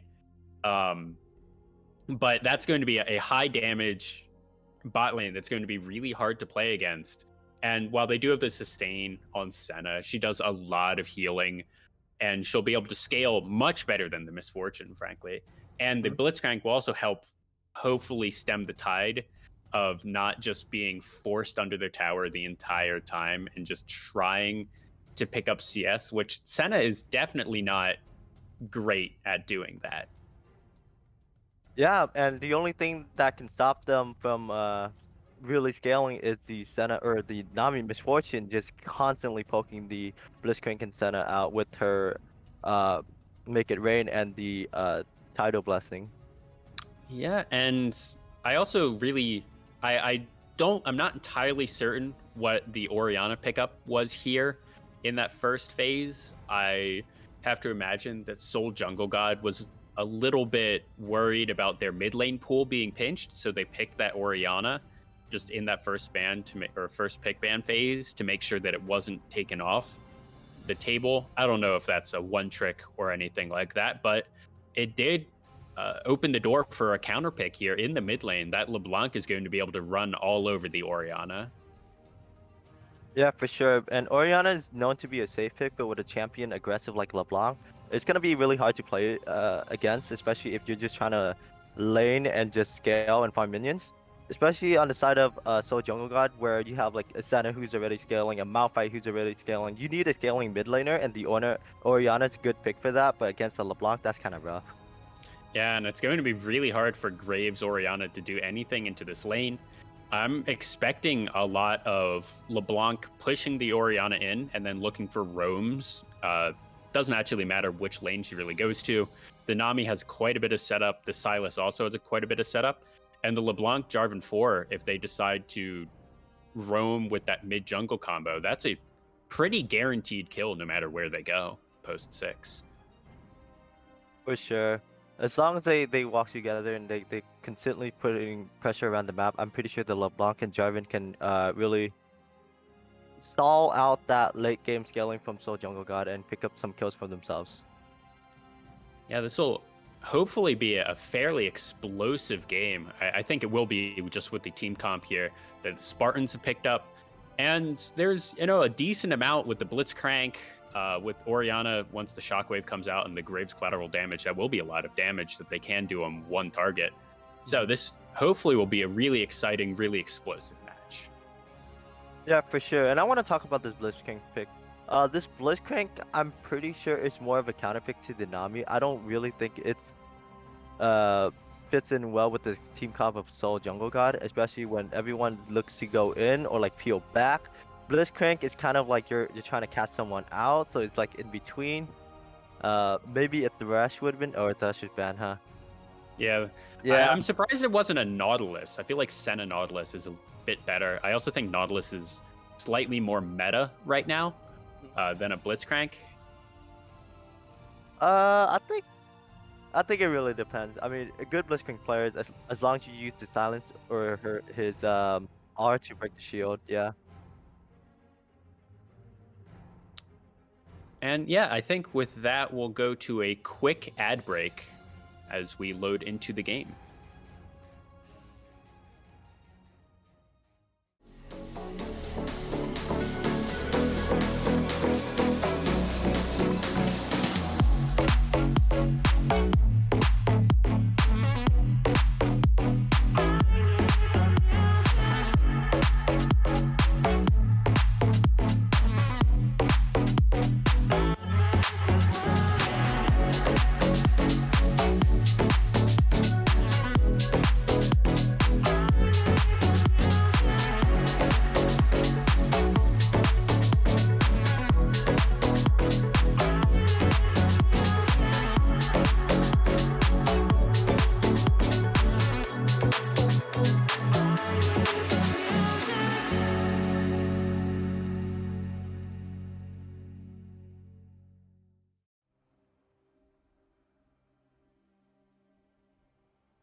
And welcome back, ladies and gentlemen, to the Silk House Snowdown of 2021. Here we have Soul Jungle God on the blue side versus Spartan Esports on the red side. And on the side of Soul Jungle God on the blue side, we have Insanity on the Malphite top lane, Chiv on the Graves Jungle.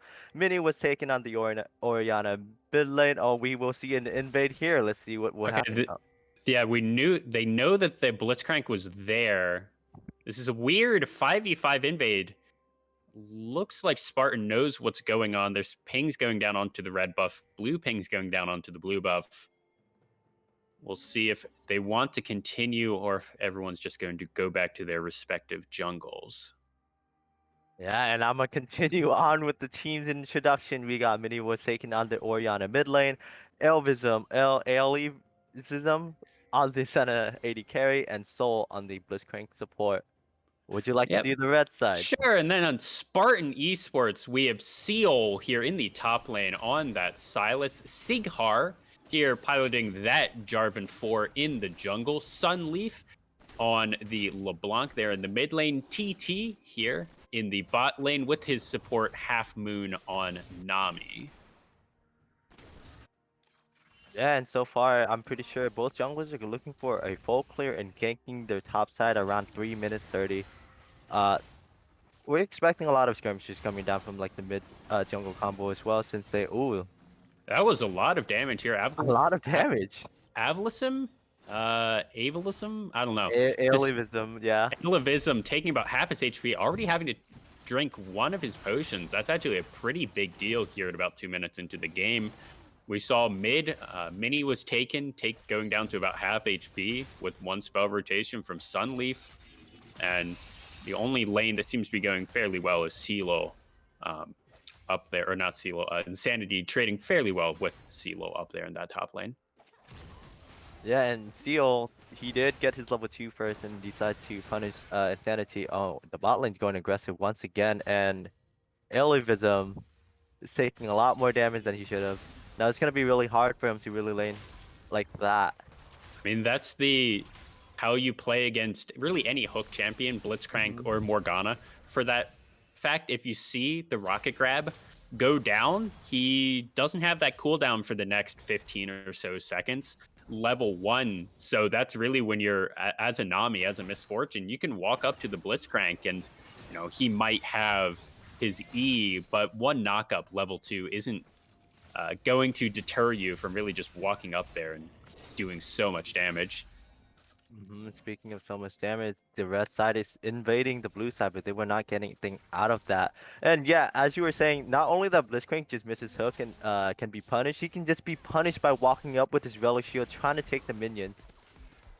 He does not have range, therefore whenever he walks up for a minion, there will be a minion standing in front of him, and Nami and Misfortune can just outrange him, press E, poke, get some damage off on that Blitzcrank and not make him This do is a lot anything. of Ignite going down onto Soul. He's burning down. Rocket Grab grabbing TT. He is being ignited or exhausted now. TT going very low. That's first blood over onto Avalisum. He's taking so much damage. Might go down just in the minions. He does. TT gets that kill, but now Sighar is here. Soul going to go down to that Jarvan forward. Sheev trying to kite this one out. We have to see how long until the flag and drag this Graves is going to be able to walk out, though.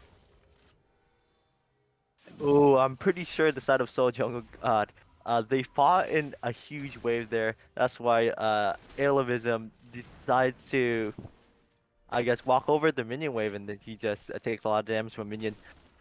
Yeah, I think And it was. he just I think picks there was a the kill red there. ward in the bush, and that made sure that the minions kept attacking. Because if there wasn't, usually the minions will stop once you get out of vision. So that's actually fairly big, being able to trade one back. And another huge thing with that is, although Chive, I don't know, is able to mop up a lot of the CS there with that big wave crashing into the bot lane. And here we're going to see a replay. There And yeah, was a ward there. And yeah, and Half Moon actually played this really well, standing in front of minion wave so that Shiv can't really like auto attack him.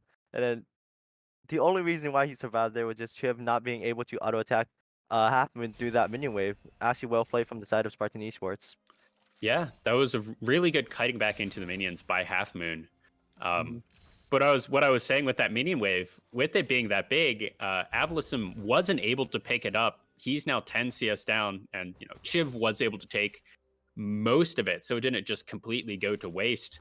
But that's going to be even harder for this bot lane now.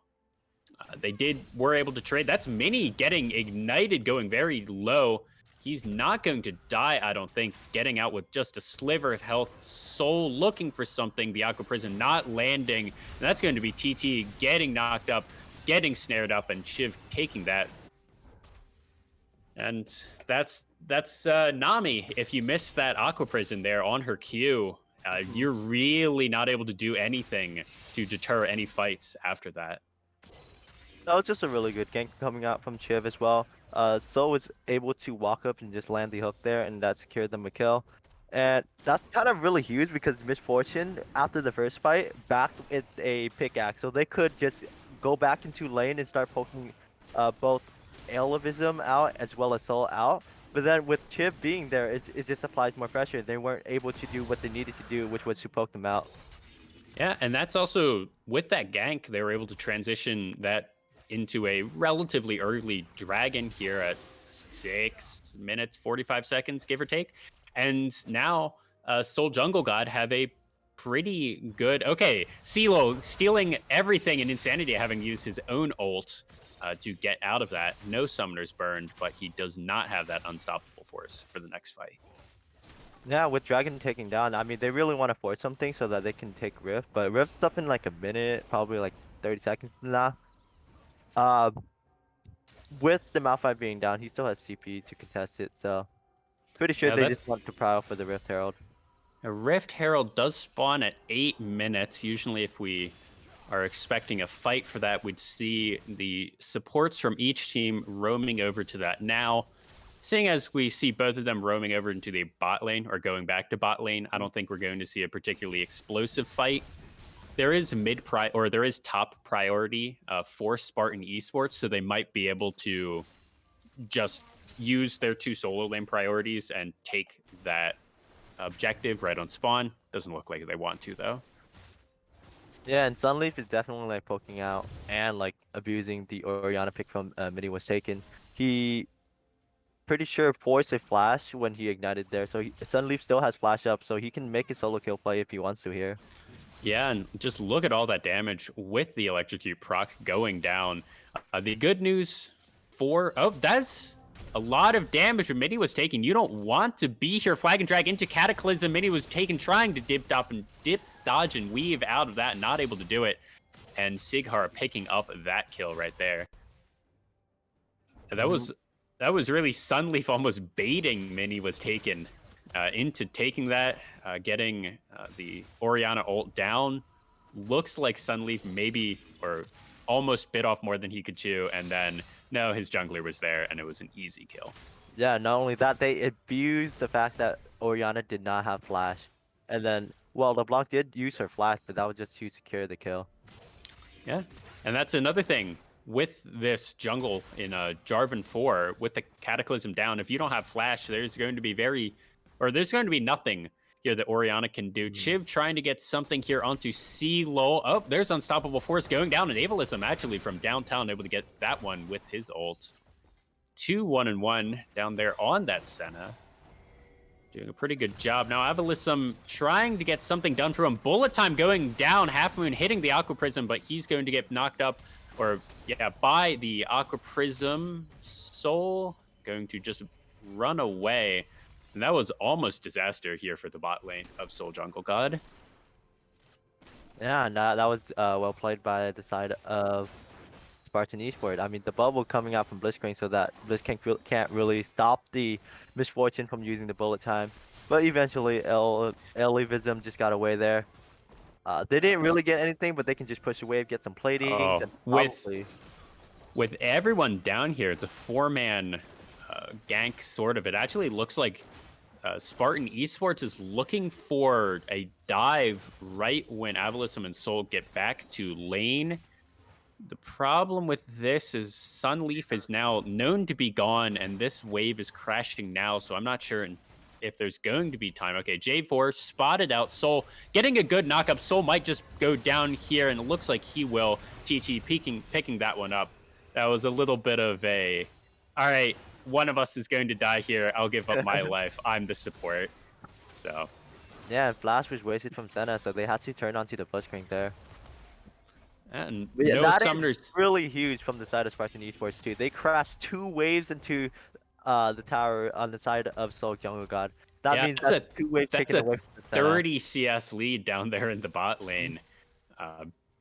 The Gale Force already coming out for Misfortune. It looks like Gale Force, or it's actually the other item that's used. Okay, here in the mid lane, Mini was here, getting a lot of damage, collateral damage, not quite able to do it, but Sunleaf at 0 HP. Basically, Mini was going to hit 2 more auto attacks and pick that one up thanks to the help of Chiv. Yeah, you were saying about the Gale Force. The other build that Misfortune usually takes is Eclipse, I believe. Well, I believe it's standard to go Gale Force on Misfortune. Well, actually, we see 4 people here from Soul Jungle God going over to the second dragon. There should be a collapse here. J4 is alive. Nami looks like they want it. However, Sunleaf does not have teleport. So this is going to be... This might go down to a smite fight. And actually, red team stolen that. Now CeeLo came in, and everyone's just going to flash out over the back. Avalism went down at some point to that bullet time. And that's very not good here for Team Soul Jungle God, giving up both their AD carry and not even able to get that dragon. Yeah, and that was perfectly timed from Cigar. And like, they had no vision into the pit as well. He just blind EQ into that and just press the smite button to secure the dragon. And that was also really risky for Spartan Esports to fight that, seeing as they didn't have their mid lane there. It looked like I'm not sure if we're going to get a replay on it, but it almost looked like there was a little bit of miscommunication from Soul Jungle God. Half the team looked like they just wanted to leave Chiv in the he'll dash over the side of the wall after and try and get the 50-50, whereas the rest of the team looked like they wanted to run away, or stay and fight. So a little bit of a missed call there. Yeah, not only that, I think they had a teleport advantage on the top lane, so it was a 4v4 even though Sunleaf was down. But eventually when Sunleaf got up, he was able to make it to that fight, I would say. Yeah. And that was actually a really big CeeLo coming in, getting it. That was a 2-man unstoppable force with the Silas damage on top of it. I wasn't watching super closely, but I have to imagine that nearly one-shot Avalism. And then the bullet time was really just what cut it off. Okay, now Sighar going in. He's going to be stunned up. Soul on the front line. That's Miniwa getting taken out here. Sighar going to be the next target. Soul getting knocked up. Sunleaf going in. Avalism getting picked off. Soul now very low. He's going to be taken down by TT. Insanity is here taking out the better T. And Sighar is the next one. Shut down going over to Insanity. Very good Aqua Prism. Insanity then using his ult. Sunleaf going down. This is an extended fight. Sighar using his flag and drag, getting slowed down by the smoke screen and then the corrupted shard here. Sighar maybe is going to be picked off, but it looks like he's going to be able to make it out at the end. Yeah, that fight was a 4v5 as well, and I'm surprised like the side of Spartan Esport actually came on top of that. It was a 2-for-3. Yeah, they came out with the win in the end, and it looked like it was going to be even more one-sided at the beginning of the fight. CeeLo getting a little bit. I think that was his own Orianna ult, and now CeeLo, he's in danger of being picked off himself. And no, now Mini was getting very low, getting snared up. This is going to be so close. Mini was going down there from CeeLo, getting just a little bit too aggressive there, thinking he could win the 1v1 and was just not able to. Yeah, Seal took the advantage that Orianna Shockwave was down. He took that from him, but still missed it. So it was like no Shockwave against no Shockwave Okay, at well, all. Here's a replay. Mini was taken, kind of in the middle of 4. TT picks that one up. And then here's a re-engage, and it's kind of sloppy from both teams, honestly, because now TT's right on this front line, so he gets picked off. And now it's just kind of a weird 2v2. Sunleaf goes in a little bit too much. They weren't keeping track of his Insanity, had used his ult. And then from here, it was just a walkout for everyone. Yeah, and Mini was taken just on the wrong side of the fight there. He did get his Shockwave off and some of his damage, but in the end, he was just really not there for the fight other than that. Yeah, he got picked off first, and then it was not great positioning after that with TT being on the front line and just kind of right in the middle of Insanity and Chiv. So it was pretty easy. Graves does win the melee versus Misfortune. Really, she needs to keep him at arm's reach to do anything. Chiv now kind of face checking into 3. Rocket grab goes wide. And they are trying to look for a Rift Herald play. Graves starting that one up here. We're seeing this 1v1 down here in the bot lane again. CeeLo flashing forward. Now Mini was taken, having to use his flash. CeeLo wants more, and that's going to be him winning the 1v1 once again. Yeah, he won it the first time, and then the second time, there's not much of a difference. I mean, the Orianna just picked up boost the first time she died, so. Yeah, or this Orianna does not have Mythic. Neither does Sunleaf, interestingly. Looks like they both went for the Sork shoes first, slowing down their Mythic buy. Yeah, Sork shoes are kind of important for both teams. They need that like extra movement speed, especially to dodge like very impactful ultimates like the Malphite ultimate or like the stolen Malphite ultimate, the Orianna Shockwave, the Blitzcrank Hook especially. Oh, it looks like this is a little bit of a macro trade here. Shelly's going to get 2 charges, might actually be able to get a 3rd, see if LeBlanc will be able to stop it. She should be able to. Mini was taken, should be able to. Yeah. Actually, that's a third charge. That's totally worth Wow. it to trade for third dragon second here for Spartan. That's quite a bit of damage, and Mini was taken easily able to wave clear here at this tier 2 turret in the bot lane. I do have to question Soul Jungle God's lane assignments. I'm not entirely certain why Mini was taken keeps being sent down here in the bot lane versus CLOL. She I doesn't mean, win. their bot lane needs to go into mid lane just to clear waves so that Senna can get her Rage Blade plus the Kraken Slayer power spike. So the mid lane has to go somewhere, and they decided to put the mid lane bot lane. Yeah, but it's now a long lane, so the Orianna isn't the greatest in that. The Orianna should and probably even before be up in the top lane, a little bit of a shorter lane with a turret there to fall back on, and just send the Malphite down to go against CeeLo. I don't expect this Malphite will die against it, frankly. It'll just be trading waves back and forth. The top lane dream.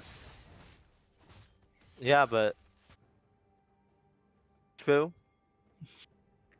Yeah, So very questionable. Lane assignment from the side of Soul Jungle God for sure. And they are continuing to put Orianna into the bot lane. I think Malphite just wants to farm. I mean, they I both don't have teleports. They could I, they could go either or. yeah, I don't really know. I feel like it's just better to have the Orianna here to have a tower to go back on. Sanity getting jumped on here. Mini was taken now in the 1v1 versus CeeLo, but he does have a little bit of backup, and that's going to be the shutdown going over onto Mini was taken, and this is going to be exactly the same thing for people on both sides, and Insanity actually able to get out of that one without even having to use Flash. That was just kind of a bad dive setup here from Spartan Esports. Yeah, I mean, diving the Malphite isn't a really great idea. I mean, he is very tanky at this point. He has his Bramble Vest, he has his Sunfire Cape, and he has his ultimate with both subs up.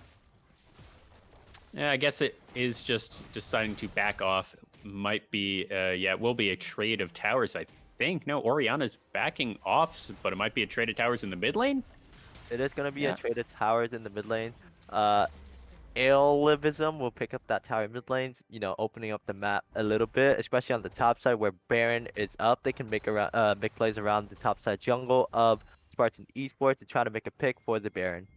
Yeah, I actually like that trade a lot here for Soul Jungle God. They are down about 2,000 gold here, but that mid lane is going to be a lot easier now if Soul Jungle God like this Insanity and Shive, if they want to go and start putting deep wards in that red side jungle. There's not really any way for anyone to stop the two of them unless they send a lot of members. Oh yeah, for sure. Now this limits the side of Spartan Esports bot lane to not really push up against the mid lane of Soul Jungle God, or else they will punish it with Orianna Shockwave or even like the Malphite ultimate. And they have nowhere to run to, especially when their top and mid towers are taken away. Yeah. Even though, so here at a little over 21 minutes into the game, let's just do a little game state check up. Sunleaf not opting into this, but it's 7 to 10 in kills, 2 dragons to 1 in the favor of Spartan Esports. This is a Cloud Dragon map, not the greatest for either team, and 3 turrets to 3 with the 2,000 gold lead here going over to Spartan Esports. Yeah, they decided to pick up that mid turret, knowing that both the jungle and bot lane with that bot, they felt secure about taking it. They decided to take it to open up the bot side of the map so that they can secure dragon safely. Yeah, it was almost Soul Jungle God being caught in rotations or something to pick that tower up. Usually the mid tower falls with a little bit more resistance, but that really was just TT walking up and hitting it. Yeah, So, and they decided to give up this dragon, I believe.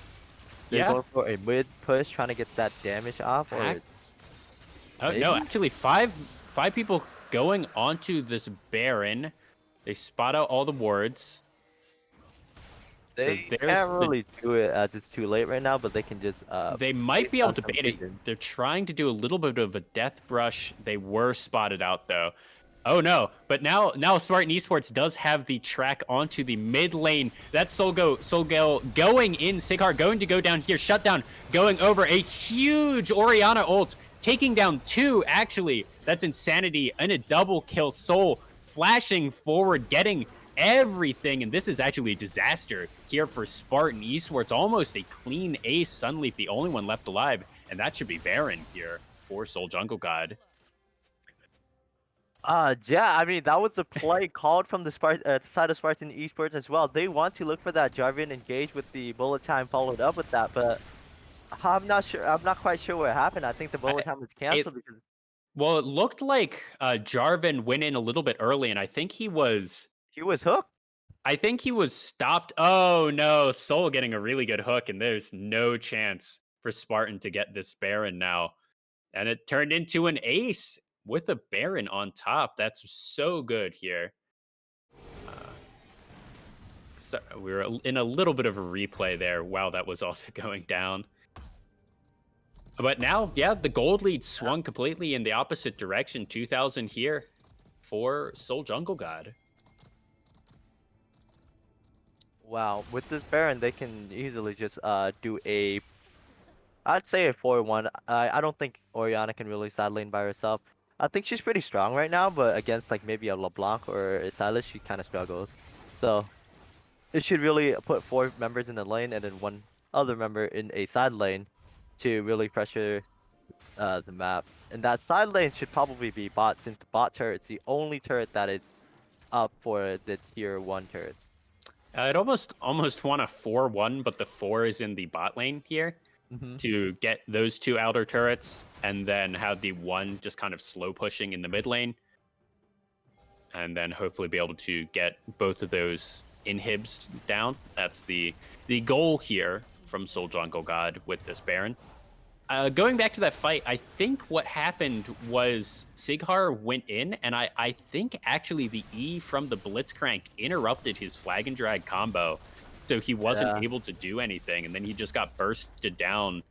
And then Mini was got a really good ult with Chive's ult over top, just obliterated the bot lane here from Spartan.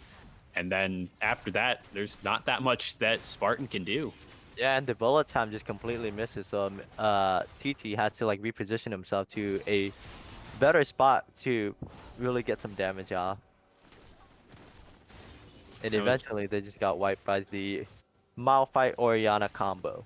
Yeah, it was really well played from Soul Jungle God, and it was a little bit suspect. This team does not want to fight in the jungle versus a J4 versus the Misfortune, because those 2 ults over top of each other in these narrow corridors is going to not end well, frankly, for them. But they managed to win it. And here, all of the outers are down now from They are Spartan. opening the map and just Okay, Sighar going in. That's a huge 2-man ult. Bullet time over top. That's 4 members already going down. A quadra kill. Let's see if it's a pentakill. And that is a pentakill for TT. Absolutely insane. yeah. Once again, as we talked about during draft, TT's misfortune is a pick or ban on the side of Spartan Esports. He is so incredibly insane on this champion, and that will be a pentakill picked up by TT, and that will be I'm pretty sure a Red Bull case giveaway. I believe so. And that might be the inhib going down here. They might try for the game, but with the bot lane here respawning, Mini was taken up in 5 Insanity. Yep, they're just going to back off. All right, we're going into the replay. So this is a really good setup. Chiv walking forward to get some damage, but then Sighar with a massive flank, just every ult layered pretty much perfectly right on top of 4 members here from Team Soul Jungle God. And there's nothing that team could do really about it. That Yeah, was the Nami ult on top of Cataclysm, on top of bullet time on top of a stolen Malphite ult from the Silas. And now this is going to have to be another fight because this is going to be the soul here from Spartan. Yeah, now TT backed with like a pentakill in his pocket. So that's like probably an item Well, completed. he's at 4 items here, whereas Avalisum is at 2.5. Bullet time going over. That's so much damage. Blue team does slay the dragon. That does stop everything. Now TT getting very low in the middle of 2. That was a bullet or a grab from downtown. Might have actually killed Graves off there. Sighar and Avalisum are 1v1ing in the other side of the map. Avalisum should be fine here, getting a little bit of a heal. Insanity flashing forward, getting a slowdown, but that's not going to get the kill. It was close. But that will be a 2 for 2 overall here with Soul Jungle God picking up that dragon. Yeah, they waited for the initiation, but by the time, I'm pretty sure Salas got like chunked down to really low HP, and he was not able to use that shockwave that was stolen from the Oriana. And then Yeah, eventually the fight was just lost. that was a bit weird of a bullet time also from TT. As you can see, he's kind of behind the wall, peppering it over. But if he was just with the rest of the team, like with that bubble hitting on 2 people, that would have been just a better bullet time. Then he gets pulled, knocked up, and there's 2. I think that was both members of Spartan going down there, and Avalisum forcing the flash out of Sighar. He probably could have kept going. I think Sighar does win that, and unfortunately, the flash there that doesn't lead anything from Insanity. Sighar could have won that, maybe. Yeah, I think he was also worried the rest of the team. Yeah, he would have traded like 1-for-1 there. Yeah, the rest of the team would have been able to pick him up with Insanity coming over. But that is Dragon secured, and that denies the side of Spartan Esports from getting Soul. This just extends the game even longer. Yeah, I don't think it stops him. And this might be Insanity being caught out, having to use the ult himself. Does not have flash. And with that down, it's going to be a lot harder for Team Soul Jungle God to defend this Baron that is being started up here by Spartan Esports. And I don't know if Team Soul Jungle God knows about this. This is just going to be a free Baron being taken out here by Spartan Esports. Yeah, I mean there's really not much they can do about it, especially when the Malphite already used his ultimate to get away. That's the only engage or initiation that the side of Soul Jungle God really has, other than like the Blitzcrank hook or something. But the ultimate was just very significant in that fight there, and they decided just to give it up. Yeah. And with that Baron, they already have 1 inhib down in the mid lane that they got off of that pentakill from TT. Soul looking for something. Not able to get the rocket grab there.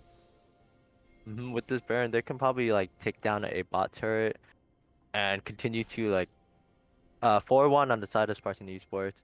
Oh, with this Baron, they should be able to, realistically, they should be able to get the rest of the inhibs. What I'd want to see is they can probably like 1-3-1 abridged. It's awkward. Yeah. That Spartan has the mid inhib down, but what they'd want to do is have Sunleaf in the mid lane, just escorting those super minions in to the base.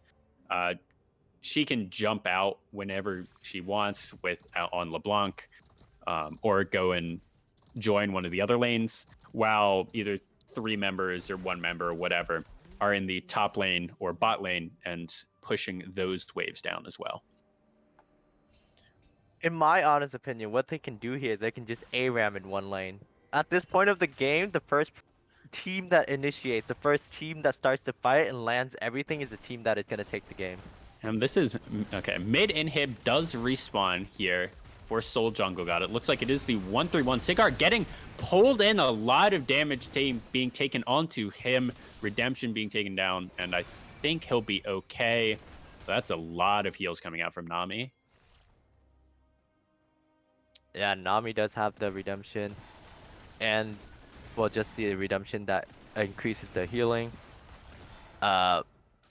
as I was saying, they can just ARAM here. The first team that really initiates there, like that Blitzcrank hook there. Imagine if they had all 5 members. I'm pretty sure that the Jarvan would have been dead, and then they could have kept going from there. They don't because after Jarvan's dead, the side of Spartan Esport does not have any engage or initiation besides maybe Silas, but he's kind of squishy at the moment. Other than the Zonyas that he does have, but once he Oh, uses the Zonyas, then it's just the backline. looks like here Soul Jungle God is going to try and kill CeeLo here, trading that for the Cloud Soul. I mean, at least it's a trade. It isn't just giving up the Cloud Soul. But also, CeeLo shouldn't have been there. If he knew that his entire team was going over to the Cloud Soul, there's no reason for you to be over there or that pushed up. Yeah, maybe he just wanted a little pressure, especially if he thought the side of Soul Jungle God would contest it. But they already used a lot of ultimates and a lot of resources on trying to kill the Jarvan there, so they decided to give it up and just go for Steel instead. Yeah. And that is going to be a lot of extra movement speed. And I'm going to say, slightly more importantly, that is the Elder Dragon spawning in, I believe it's 5 minutes from now, give or take. And Yeah, it 5 is minutes. gonna be 5 minutes Yeah. from now, 6 minutes. 5 minutes from now, it's 6 minutes from Yeah. the soul being picked up. And that, although we've seen the Baron being picked up, and not much is happening on either side with it, a couple of towers being taken, but not the cracked base that you want to see. They're setting up a Um, death bush actually. They want to look for a pick here. but why? No one's going to check that jungle. They're just losing mid priority.